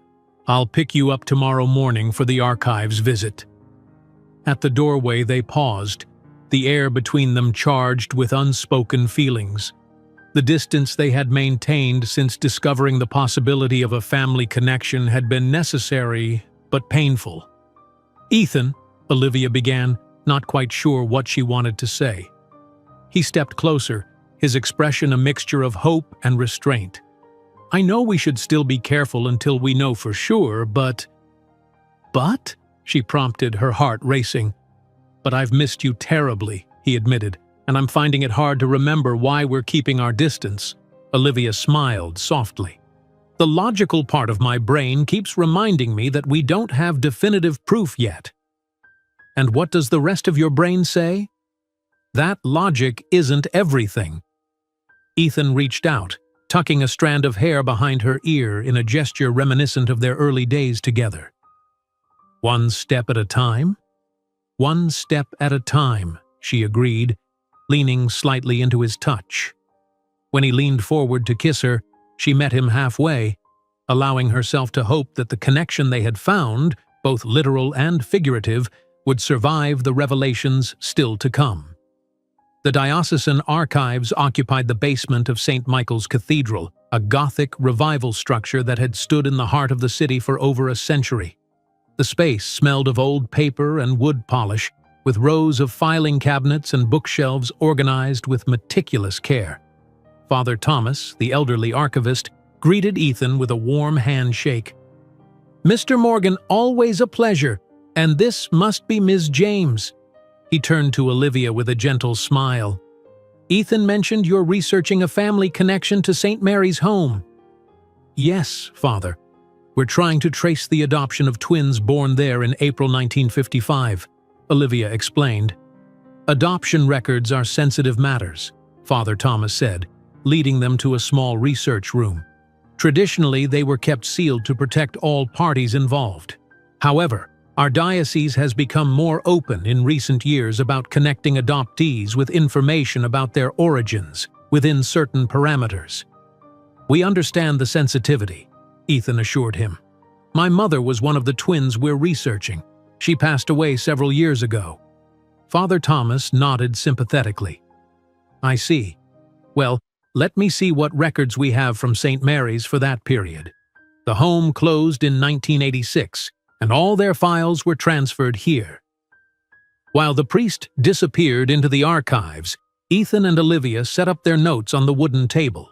The anticipation of potentially finding answers had kept them both awake much of the night. Are you nervous? Olivia asked, noticing Ethan's restless fingers tapping against the table. A bit, he admitted. I keep thinking about my mother, wondering if she would want me doing this. She clearly made a choice not to pursue her birth family or maintain contact with her twin. People make decisions based on their circumstances at the time, Olivia said thoughtfully. Maybe she felt it was best then, but would feel differently now. Or maybe learning about her origins would give you insights into health concerns or family traits that could be important. That's true. Ethan's expression softened. Besides, I think she'd understand my curiosity. She always encouraged my interest in history and uncovering stories from the past. Father Thomas returned carrying a large bound ledger and several file folders. This is the birth registry from St. Mary's for 1955, he explained, setting the ledger on the table. And these are the corresponding case files for April of that year. He opened the ledger to a page marked with a slip of paper. Here we are, April 10th, 1955. There was indeed a birth of twin girls that day. His finger traced the line of flowing script. Mother listed as Margaret Ryan, age 22. No father recorded. The twins were given the names Catherine and Sarah. Olivia and Ethan exchanged excited glances. Catherine and Sarah, Ethan repeated. So they were named by their birth mother, not their adoptive families. That's quite common, Father Thomas said. Many birth mothers named their children, even knowing they would be adopted. It was often their only lasting connection. Is there any information about Margaret Ryan? Olivia asked. Where she was from? What happened to her after the birth? Father Thomas opened one of the file folders. The case notes are limited. She arrived at St. Mary's in January 1955, already 6 months pregnant. She was from… this is interesting. She was from Maplewood. Where my grandparents' first home was, Olivia said, remembering the photograph she had shown Ethan months earlier. The notes indicate she was unmarried and unable to care for the children. Her parents had apparently disowned her when they learned of the pregnancy. Father Thomas turned a page in the file. The twins were scheduled for adoption through Catholic charities. The interesting part is that they were initially meant to be adopted together. What changed? Ethan asked. According to this note from Sister Agnes, she was the administrator at St. Mary's for many years. The couple who had agreed to adopt both girls experienced a financial setback just before the adoption was to be finalized. They could only afford to take one child. The priest looked up. It was Catherine who went to the original couple. Sarah was placed with a different family a few weeks later. Do you have the names of the adoptive families? Olivia asked, her heart racing. Father Thomas checked the file again. Catherine was adopted by James and Eleanor Morgan on April 30th, 1955. My grandparents, Ethan confirmed, and Sarah was adopted by Robert and Mary Lewis on May 18, 1955. My great-grandparents, Olivia whispered. So that confirms it. They were twins, separated at birth, given to different families. But both kept their original first names, Ethan noted. That's why they were both named Catherine. The Lewis family seems to have changed Sarah's name to Catherine, Father Thomas observed, reading further. There's a note here that they specifically requested to use that name instead of Sarah, though no reason is given. Is there any information about what happened to Margaret Ryan after she gave birth? Olivia asked. Father Thomas flipped through the file. Not much. She stayed at St. Mary's for 2 weeks after the delivery, then left. The last entry notes that she planned to move to Chicago to stay with a cousin. He closed the file with a gentle sigh. Many of these young women simply disappear from the records after giving up their children. It was a different time, with different expectations. "Is there any way to trace her?" Ethan asked. "She would be in her early 90s now if she's still alive." "Without more information, it would be quite difficult," Father Thomas admitted. "Margaret Ryan is a very common name, and people from that era didn't leave the digital footprints we do today. However," he tapped the file thoughtfully, "Sister Agnes maintained her own detailed records, beyond the official ones. She had a reputation for keeping in touch with many of the women who passed through St. Mary's. When she retired, her personal papers were donated to our archives. They might contain additional information." "Could we see those papers?" Olivia asked eagerly. "They haven't been fully catalogued yet, I'm afraid. They're stored in the back section of the archives." Father Thomas checked his watch. "I have a meeting shortly, but you're welcome to look through them. I'll show you where they're kept before I go." The priest led them deeper into the archives, to a section of metal shelving filled with cardboard boxes labeled simply "Senior Agnes, Personal Papers," followed by year ranges. "The 1950s would be in these boxes," Father Thomas indicated. "Feel free to look through them, but please keep everything in order. I should be back in about 2 hours." Left alone among the archives, Olivia and Ethan set to work methodically examining the contents of each box from the mid-1950s. Sister Agnes had kept meticulous records, handwritten notes about the women who came to St. Mary's, correspondence with adoptive families, and even occasional updates she received years after the adoptions were completed. "Look at this," Olivia said after nearly an hour of searching. "It's a letter from Sister Agnes to Margaret Ryan, dated December 1955, sent to an address in Chicago." She read aloud, "My dear Margaret, I hope this letter finds you well. I think of you often and pray that you have found peace in your new life. The twins are thriving in their adoptive homes, though it saddens me that they could not stay together as we had planned." "She kept in touch with her," Ethan said, moving closer to read over Olivia's shoulder. "Is there a response?" Olivia flipped through the papers. "Yes, here, dated January 1956. She scanned the letter. "Margaret thanks Sister Agnes for the update and says she's working as a secretary at an insurance company in Chicago. She asks about the twins, but says she knows it's best not to interfere in their lives." They continued searching, finding sporadic correspondence between Sister Agnes and Margaret Ryan throughout the late 1950s and 1960s. The letters revealed a woman who had rebuilt her life but never stopped thinking about the daughters she had given up. In a letter from 1965, Margaret wrote, "I've never married, Sister. Perhaps that's my penance. Sometimes I imagine the girls, they would be 10 now, and wonder if they look like me, if they have my love of music or my terrible sweet tooth. I know I made the right decision for them, but the wondering never stops." "This is heartbreaking," Olivia murmured. "She gave them up because she had to, not because she wanted to." "Different times," Ethan said softly. "An unmarried mother in the 1950s had few options, especially if her family had rejected her."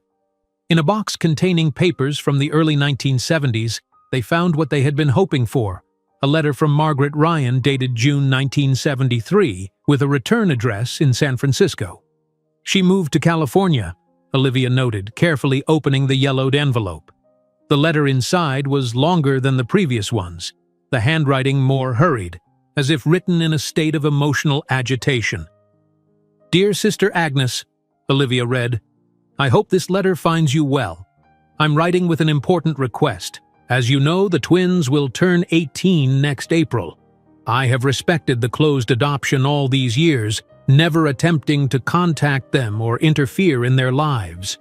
However, as this milestone approaches, I find myself increasingly unable to live with the emptiness their absence has left in my life. I understand the agreements that were signed and the promises made, but I wonder if, now that they will be legal adults, there might be a way to let them know that should they ever wish to find me, I would welcome contact. Perhaps a letter could be forwarded to their adoptive families, leaving the choice in their hands. I have enclosed 2 sealed letters, one for each of my daughters, along with my current contact information. I leave it to your discretion whether to send them. Whatever you decide, please know that you have been a source of comfort to me over these long years of separation. Yours in faith, Margaret Ryan. Ethan looked through the remaining papers in the folder. The enclosed letters aren't here. Do you think Sister Agnes forwarded them? Olivia continued reading through the file. Here's a draft of Sister Agnes's response. She says she'll hold the letters until the twins turn 18, then attempt to forward them to the adoptive families, though she cautions that it will be up to them whether to share the letters with the girls. So, in April 1973, both Catherine Morgan and Catherine Lewis would have potentially received letters from their birth mother, Ethan said, thinking aloud. My mother never mentioned receiving such a letter, but then she never told me she was adopted either. And my Catherine ran away in early 1974 after discovering she was adopted, Olivia added. I wonder if the letter from Margaret was what prompted her to look into her adoption in the first place. It's possible. Ethan pulled out another folder labeled 1974-1975. If Sister Agnes kept copies of her correspondence, there might be something here about what happened next. They searched through the 1974 papers, finding several more letters between Sister Agnes and Margaret Ryan. In April 1974, Margaret wrote with excitement that Catherine Lewis, the twin adopted by the Lewis family, had contacted her. She is everything I could have hoped for, sister, Olivia read from the letter. Intelligent, compassionate, with such a bright spirit. She looks so much like me at that age. She tells me she has left home after a disagreement with her adoptive parents and is staying with me while she decides what to do next. She wants to find her sister, and I am helping her search. Is there any information you can provide about the Morgan family that might help us locate them? Sister Agnes's reply to Margaret was cautious but helpful. She explained that she couldn't officially provide information about the Morgan family, but mentioned that they had moved from Chicago to Los Angeles when Catherine Morgan was 12. She included the name of the parish they had attended in Chicago, suggesting it might provide a starting point for the search. So Catherine Lewis found her birth mother, moved in with her, and they began searching for the other twin together, Olivia summarized, carefully arranging the letters in chronological order. And eventually, they found her, Ethan said, referring to the photograph they had discovered at his apartment, the one showing the twins together in August 1974. They continued through the files, finding a jubilant letter from Margaret dated September 1974, describing the twins' reunion. It was like witnessing a miracle, sister. Catherine and Catherine, though my Morgan girl now goes by Kate to avoid confusion, meeting for the first time since infancy.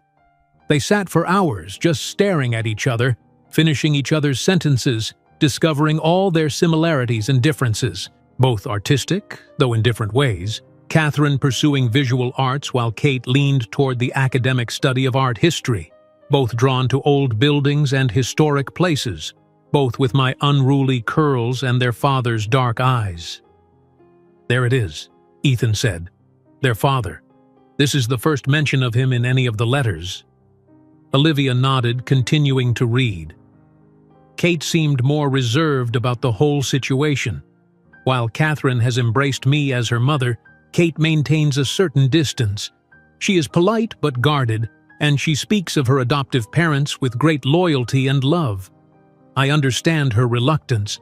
The Morgans gave her a stable, loving home, and she feels that embracing me would somehow betray them. Still, I cherish the brief time the three of us had together, even knowing Kate has decided not to maintain ongoing contact. Catherine was heartbroken by her sister's decision, but she respects it. She will be staying with me in San Francisco, taking art classes at the community college. We are building the relationship we never had the chance to develop, and for that, I am profoundly grateful. Ethan was quiet for a moment after Olivia finished reading. My mother chose to go back to her life with the Morgans, he said finally, to maintain the identity she had always known. While Catherine chose to stay with her birth mother and forge a new identity, Olivia added, two different responses to the same revelation. They searched through more files, tracking the correspondence through 1975 and 1976. Margaret's letters spoke warmly of her life with Catherine, who was flourishing in art school and had begun exhibiting her paintings locally. There were occasional mentions of Kate, always respectful of her decision to maintain distance, but noting that Catherine still hoped her twin would someday change her mind. Then, in a letter dated February 1977, the tone changed dramatically. "Dear Sister Agnes, I write with a heavy heart. Catherine has been in a terrible car accident. The doctors are not optimistic. She suffered severe head trauma and has been unconscious for 3 days.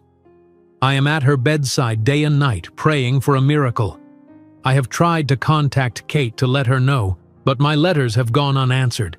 If you have any way to reach her, please tell her that her sister needs her." In desperation, Margaret, Olivia, and Ethan looked at each other, the implication clear.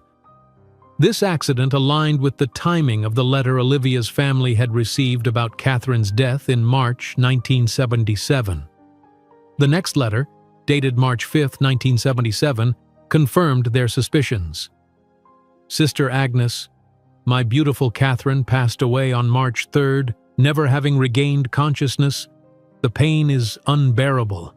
I have lost her twice now, first as an infant when I was forced to give her up, and now permanently just as we were building the life together we should have always had. Kate still has not responded to my messages. Perhaps it is better this way. She has her own life, her own family. Why should she share in this grief? I am making arrangements for a small memorial service. Catherine had few friends here, having dedicated most of her time to her art and to our relationship. After the service, I'm not sure what I will do. This apartment holds too many memories now. I feel I must inform Catherine's adoptive family of her passing, though she had cut ties with them. Would you advise me on the most compassionate way to do this? In sorrow, Margaret." "So she really did die," Olivia said softly. "It wasn't a fake death after all." "And the letter your family received likely came from the lawyer Margaret hired to notify them," Ethan added. They scanned through the remaining letters, which grew increasingly sparse. Margaret wrote of her struggle with grief, her eventual decision to move to a small coastal town north of San Francisco, her attempts to find meaning by volunteering at a local art center. The last letter in the files was dated 1982, in which Margaret thanked Sister Agnes for her years of support and mentioned that her health was declining due to heart problems. "Do you think she's still alive?" Olivia asked, carefully returning the letters to their folder. "She'd be in her early 90s now," Ethan said. "It's possible, though, the heart problems she mentioned in 1982 don't sound encouraging." "We should try to find out. She's the last person alive who knew both Catherines, who could tell us more about them and their brief time together." Ethan nodded, then suddenly remembered something. "Wait, there's one more box we haven't checked. 1975-1980. He retrieved it from the shelf and began searching through the contents. "Here's something," he said after a few minutes. "It's not a letter, but a newspaper clipping from a San Francisco art magazine, dated January 1977. He carefully unfolded the yellowed paper. It's about an exhibition of emerging artists featuring Catherine Lewis. There's a photograph. He stopped abruptly, staring at the image. Olivia moved to look over his shoulder and gasped. The photograph showed a young woman in her early 20s standing beside a large abstract painting. Though the image was grainy, the resemblance to Ethan's mother and to Olivia's great-aunt in the family photos was unmistakable. "She looks so much like them," Olivia murmured. "It's not just that," Ethan said, his voice tight with emotion. "Look at the painting." Olivia examined the artwork visible in the photograph. It was an abstract piece dominated by swirling shapes that vaguely suggested a human figure in motion. Despite the black and white reproduction, the composition was striking, powerful yet delicate, with a sense of longing in the reaching forms. "It's beautiful," she said. She was clearly talented. "Liv." Ethan's use of the nickname, which he had coined early in their relationship but hadn't used since their investigation began, caught her attention. "I've seen this painting before. I grew up with it." "What?" "This exact painting hung in our living room my entire childhood. My mother always said it was by an obscure artist she discovered in graduate school. It was her favorite piece." Olivia stared at him in disbelief. "Your mother had her twin sister's painting in your home? But I thought she cut contact with her." "That's what these letters suggest, but—" Ethan shook his head, confused. Maybe she changed her mind later? Or kept tabs on Catherine secretly? They searched more urgently through the box, finding another newspaper clipping from March 1977, a small obituary for Catherine Lewis, noting her passing after a car accident and mentioning that she was survived by her mother, Margaret Ryan, and her twin sister, Catherine Morgan. "So it was public knowledge that they were twins," Olivia observed. "The obituary specifically mentions your mother, which means my mother must have known about Catherine's death, even if she didn't attend the funeral or maintain contact with Margaret afterward." As they continued searching, Father Thomas returned, looking pleased to find them still engrossed in their research. "Any success?" he asked. "More than we expected," Ethan replied, giving the priest a brief summary of what they had discovered. "Remarkable," Father Thomas said. "Sister Agnes was known for her compassion and her commitment to the women and children who passed through St. Mary's. I'm not surprised she maintained such detailed records." "Father, do you know if there's any way to trace what happened to Margaret Ryan after 1982? Olivia asked. "The correspondence ends then, but we'd like to find out if she's still alive." The priest considered this. "The diocese might have records if she remained active in the church, and Sister Agnes herself lived until 2010. Her later papers might contain more recent information." "Could we look at those as well?" Ethan asked. "Of course, though it would take time to locate them. They're stored in a different section of the archives." Father Thomas glanced at his watch. "I'm afraid we're closing soon for the day, but you're welcome to return tomorrow." After thanking the priest and carefully returning all materials to their proper places, Ethan and Olivia stepped out of the cathedral into the late afternoon sunlight, both feeling overwhelmed by all they had learned. "My mother had her twins painting," Ethan said as they walked to the car, still processing this revelation. "All those years it was hanging in our house and she never said a word about who really painted it. Maybe it was her way of keeping her sister close, even if she couldn't bring herself to maintain an actual relationship," Olivia suggested. "Or maybe there's more to the story than what we've found so far." Ethan unlocked the car but didn't immediately get in. "I keep thinking about what came after Catherine died, after that last letter in 1982. What happened to Margaret? Did my mother ever reconnect with her?" "There's only one way to find out," Olivia said. "We need to trace Margaret's whereabouts after 1982. And I need to go through more of my mother's papers. If she kept her twins painting, she might have kept other things too. Letters, photographs, something that would explain why she made the choices she did." They drove to Ethan's apartment in contemplative silence, each absorbed in their own thoughts about the story that was unfolding before them.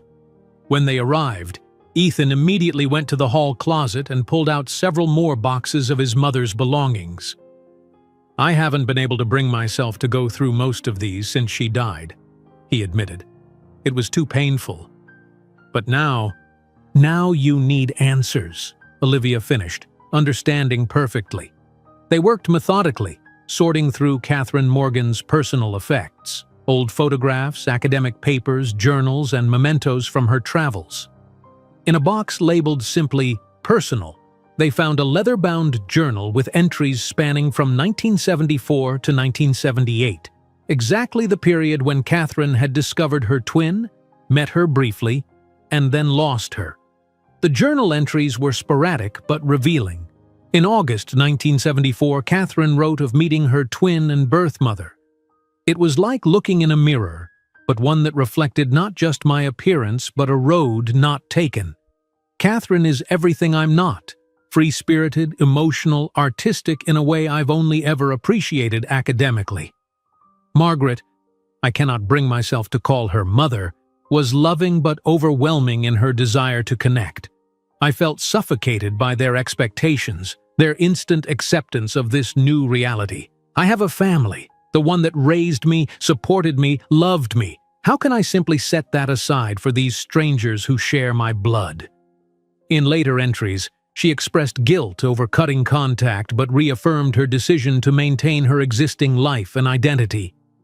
Then, in March 1977, a heartbreaking entry. Catherine is gone. The call came from Margaret today.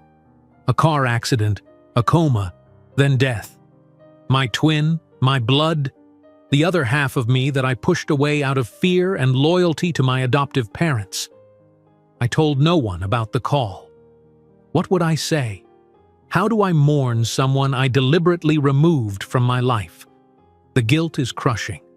I should have been there. I should have known her better. Now it's too late. Olivia looked up from the journal, seeing the pain on Ethan's face as he read over her shoulder. She regretted her decision, she said softly. She was mourning in secret. And look at this entry from June 1977. Ethan pointed to a passage further down the page. I went to San Francisco last weekend ostensibly for research at the archives there. My real purpose was to visit Margaret and to see Catherine's art. Margaret was surprised but welcomed me with open arms as if I'd never rejected them. Catherine's studio was untouched, her paintings, her brushes, even the half-finished canvas on her easel. Margaret insisted I take one of Catherine's paintings, saying my twin would have wanted me to have it. I chose the abstract she was most proud of, the one that was featured in the exhibition shortly before her accident.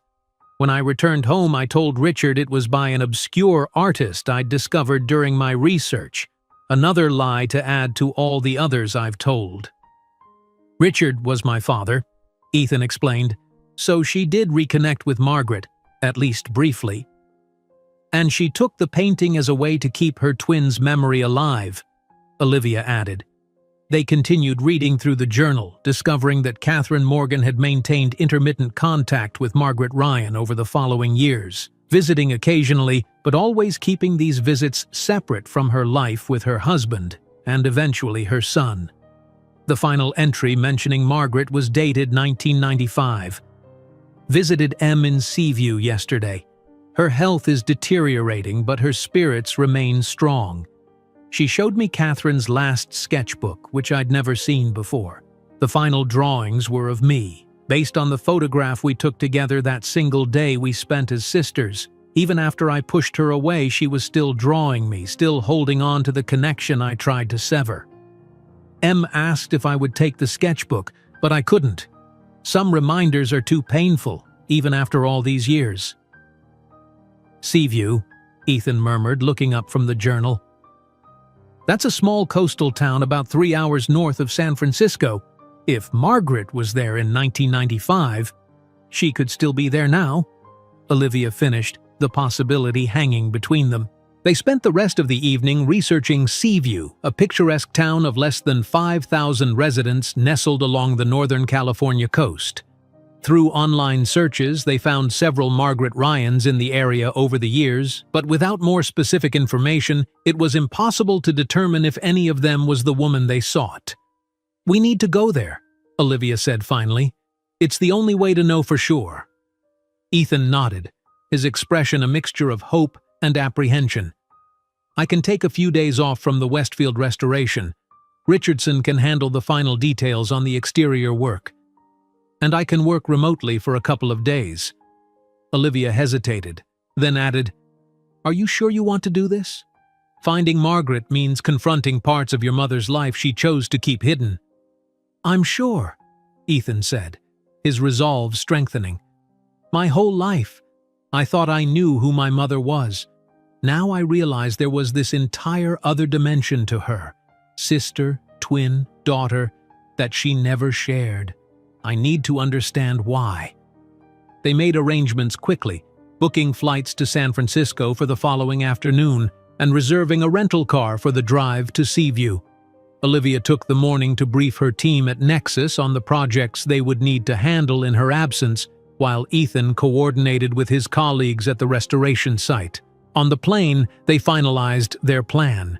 They would start by visiting the local historical society and library, places where a woman interested in art history might have left a trace. If that yielded nothing, they would try the art center that Margaret had mentioned volunteering at, and finally, check with churches and residential facilities that might have records of an elderly resident. As their rental car wound along the coastal highway toward Seaview, Olivia watched the Pacific Ocean stretching endlessly to the west, its waters shifting from deep blue to silver as the afternoon light played across the surface. The beauty was breathtaking, and she could understand why someone seeking peace after loss might settle in such a place. "What do you think she'll be like?" Olivia asked, breaking the contemplative silence. "If we find her, I mean." Ethan kept his eyes on the winding road. "I've been wondering that myself. She'd be in her early 90s now. If she's still alive, will she even be lucid enough to talk to us? To remember? And if she is, how will she feel about seeing you, her grandchild she never knew?" "I don't know." Ethan's hands tightened on the steering wheel. "Part of me is afraid she'll reject me, just as my mother initially rejected her." Olivia placed her hand gently on his arm. "Your mother eventually reached out, though. She maintained some connection, even if it was complicated." "True." Ethan managed a small smile. "As Maya told you months ago, relationships are messy. Even family ones. Especially family ones, maybe." They arrived in Seaview as the sun was setting, casting a golden glow over the Victorian buildings that lined the main street.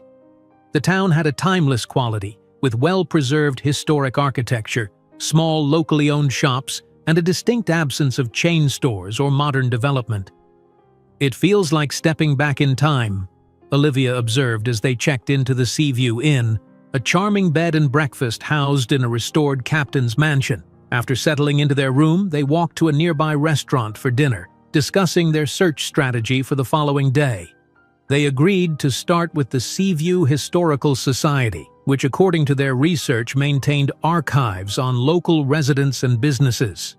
The Historical Society occupied a small Queen Anne cottage just off the main street. Its curator, a cheerful woman in her 60s named Barbara, greeted them warmly when they arrived the next morning. "Margaret Ryan," she repeated when they explained their search. "The name certainly sounds familiar, but we have so many seasonal residents and visitors over the years. What can you tell me about her?" "She would be in her early 90s now," Ethan explained. "She moved here sometime in the late 1970s or early 1980s after her daughter died. She had an interest in art. She might have volunteered at a local art center." Barbara's expression brightened with recognition. "Oh, you must mean Maggie from the Arts Guild. Lovely woman, very knowledgeable about art history. She was a fixture there for years, curating exhibits and mentoring young artists." Olivia and Ethan exchanged excited glances. "That sounds like her," Olivia said. "Do you know if she's still in town? Or still alive?" "Oh yes. Maggie's still with us, though she moved to Ocean View Assisted Living about 5 years ago when her health began to decline. Her mind is still sharp as a tack, but her heart isn't what it used to be." Barbara smiled kindly. "Are you family?" "I believe I'm her grandson," Ethan said, the words feeling strange on his tongue. "My mother was Catherine Morgan, her daughter's twin sister." Barbara's eyes widened. "Well, I'll be. Maggie mentioned having a daughter who died young, but I never knew there was a twin. Or a grandson." She studied Ethan's face. "Though now that you say it, I can see a resemblance around the eyes." Armed with directions to Ocean View Assisted Living, Ethan and Olivia thanked Barbara and set off, both feeling a mounting sense of anticipation. The facility was perched on a bluff overlooking the ocean, its modern architecture designed to maximize views of the coastline. At the reception desk, they explained their connection to Margaret Ryan. The administrator, after checking with Margaret first, led them to a sunny common room with large windows framing the spectacular ocean view. Seated in a comfortable armchair facing the windows was an elderly woman, her silver hair arranged in a neat bob, her thin frame wrapped in a soft blue cardigan despite the warmth of the day. When she turned at their approach, Olivia was struck by the brightness of her dark eyes, alert and intelligent, set in a face lined with age but still bearing traces of the beauty she must have possessed in her youth. "Ms. Ryan," the administrator said gently, "these are the visitors I mentioned, Ethan Morgan and Olivia James." Margaret studied them intently, her gaze lingering on Ethan's face. "You have her eyes," she said finally, her voice soft but clear. "Catherine's eyes. Both Catherines had those same eyes." Ethan stepped forward, emotion making his voice rough. "You knew my mother." "I did." A smile touched Margaret's lips. "Not as well as I would have liked, but yes, I knew her. And you must be her son." "Yes, I'm Ethan." Margaret gestured to the chairs beside her. "Please sit. I've been waiting a long time for this day, though I had almost given up hope it would come." As they settled into the chairs, the administrator discreetly withdrew, leaving them to their reunion. For a moment, no one spoke, the rhythmic sound of waves breaking on the shore below filling the silence. "I don't quite know where to begin," Ethan admitted. "The beginning is usually a good place," Margaret said, her eyes crinkling with gentle humor. "Though in this case, I suppose the beginning was quite some time ago. April 10th, 1955? "We know about the twins," Olivia said. "We found the records at St. Mary's and Sister Agnes's correspondence." "Ah, Sister Agnes." Margaret's expression softened with fond remembrance. "A good woman. She helped me keep track of my girls over the years, at least until Catherine died. After that," she sighed. "Well, after that, everything changed." Over the next hour, Margaret filled in the gaps in their knowledge, her clear recollection belying her advanced age. She spoke of her heartbreak at being forced to give up her twins, of the years spent rebuilding her life while never forgetting the daughters she had lost, of her joy when Catherine Lewis found her, and her complicated feelings when Catherine Morgan initially rejected their connection. "She came to me after her sister died," Margaret explained, her eyes distant with memory. "She was consumed with guilt for not accepting me sooner, for refusing to maintain contact with her twin. The painting she took that day was Catherine's favorite work. I think, Kate, that's what I called your mother, to distinguish between them. I think she took it as a form of penance, a daily reminder of what she had lost through her own choice." "She kept it secret her whole life," Ethan said, still struggling to reconcile this hidden history with the mother he thought he knew. "She never told my father, never told me about any of this. Your mother was a very private person, very controlled. I think the discovery of her adoption, of me, of her twin, it threatened the careful order she had constructed for her life." Margaret reached out a frail hand to touch Ethan's arm. "But she did visit me, you know. Not often, perhaps once a year or so. She would come alone, never bringing your father or you. I think she needed to keep these parts of her life separate to make sense of them." "Did she ever explain why?" Olivia asked gently. "Why she couldn't embrace this part of her identity?" Margaret considered the question. "She said once that she felt torn between two loyalties, to the parents who raised her, who she loved deeply, and to the blood connection she couldn't deny. By keeping these worlds separate, she felt she was honoring both." She sighed. "I didn't agree with her choice, but I respected it. It was better than no connection at all." "When was the last time you saw her?" Ethan asked. "About a year before she died. She came here, told me about her cancer diagnosis, said she wanted to make peace with everything before the end." Margaret's eyes filled with tears. She asked my forgiveness for all the years of distance, as if there was anything to forgive. They talked until Margaret grew tired, sharing stories and filling in the blanks in each other's understanding. She showed them photographs she had kept, of Catherine Lewis with her artwork, of the brief reunion between the twins, and a few precious images of Catherine Morgan during her secretive visits over the years. "Would you like to see Catherine's sketchbook?" Margaret asked as their visit drew to a close. "The one your mother couldn't bring herself to take?" At Ethan's nod, she directed them to a cabinet in the corner of the room.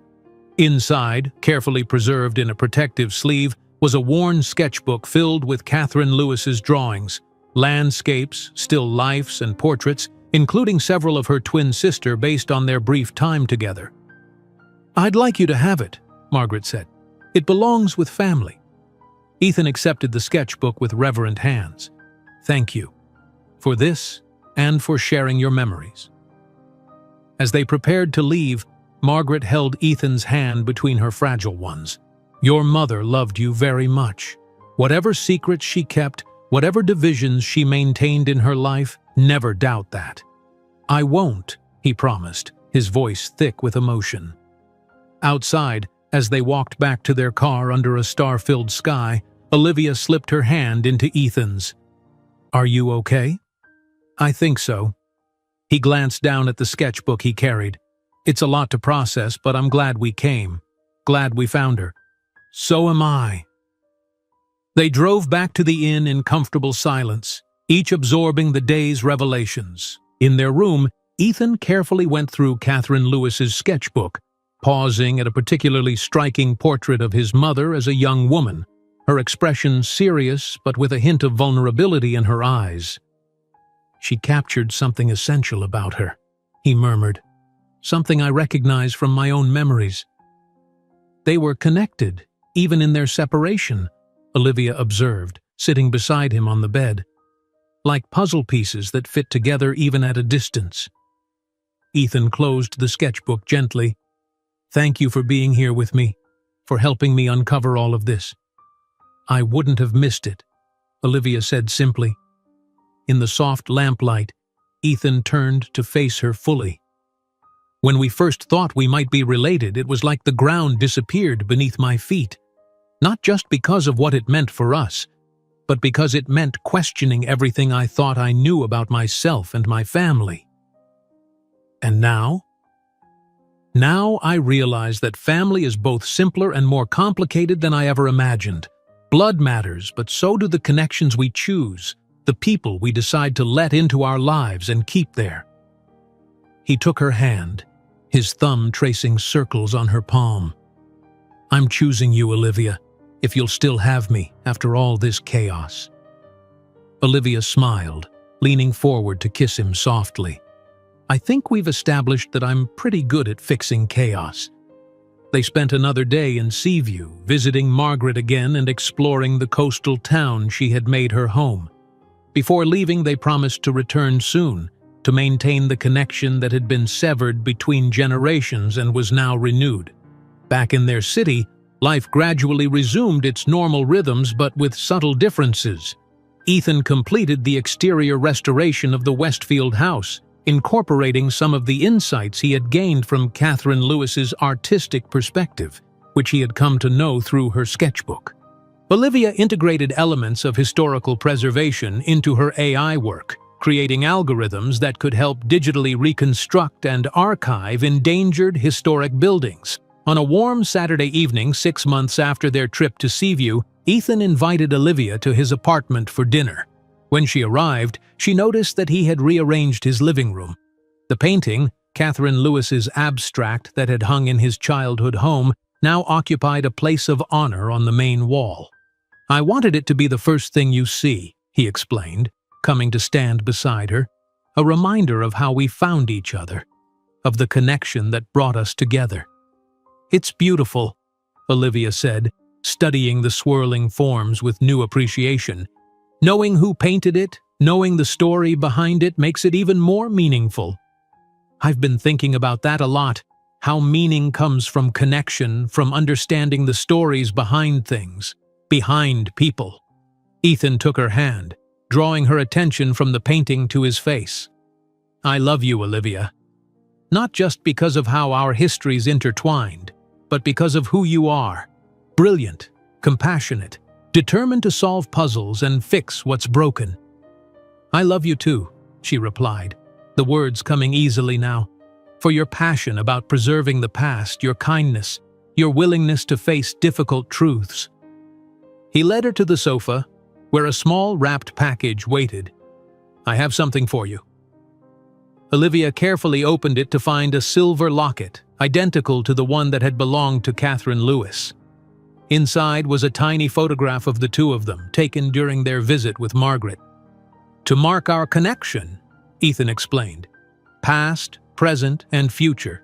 As Olivia fastened the locket around her neck, her gaze returned to the painting on the wall, the work of a woman she had never met but whose life had inexplicably shaped her own.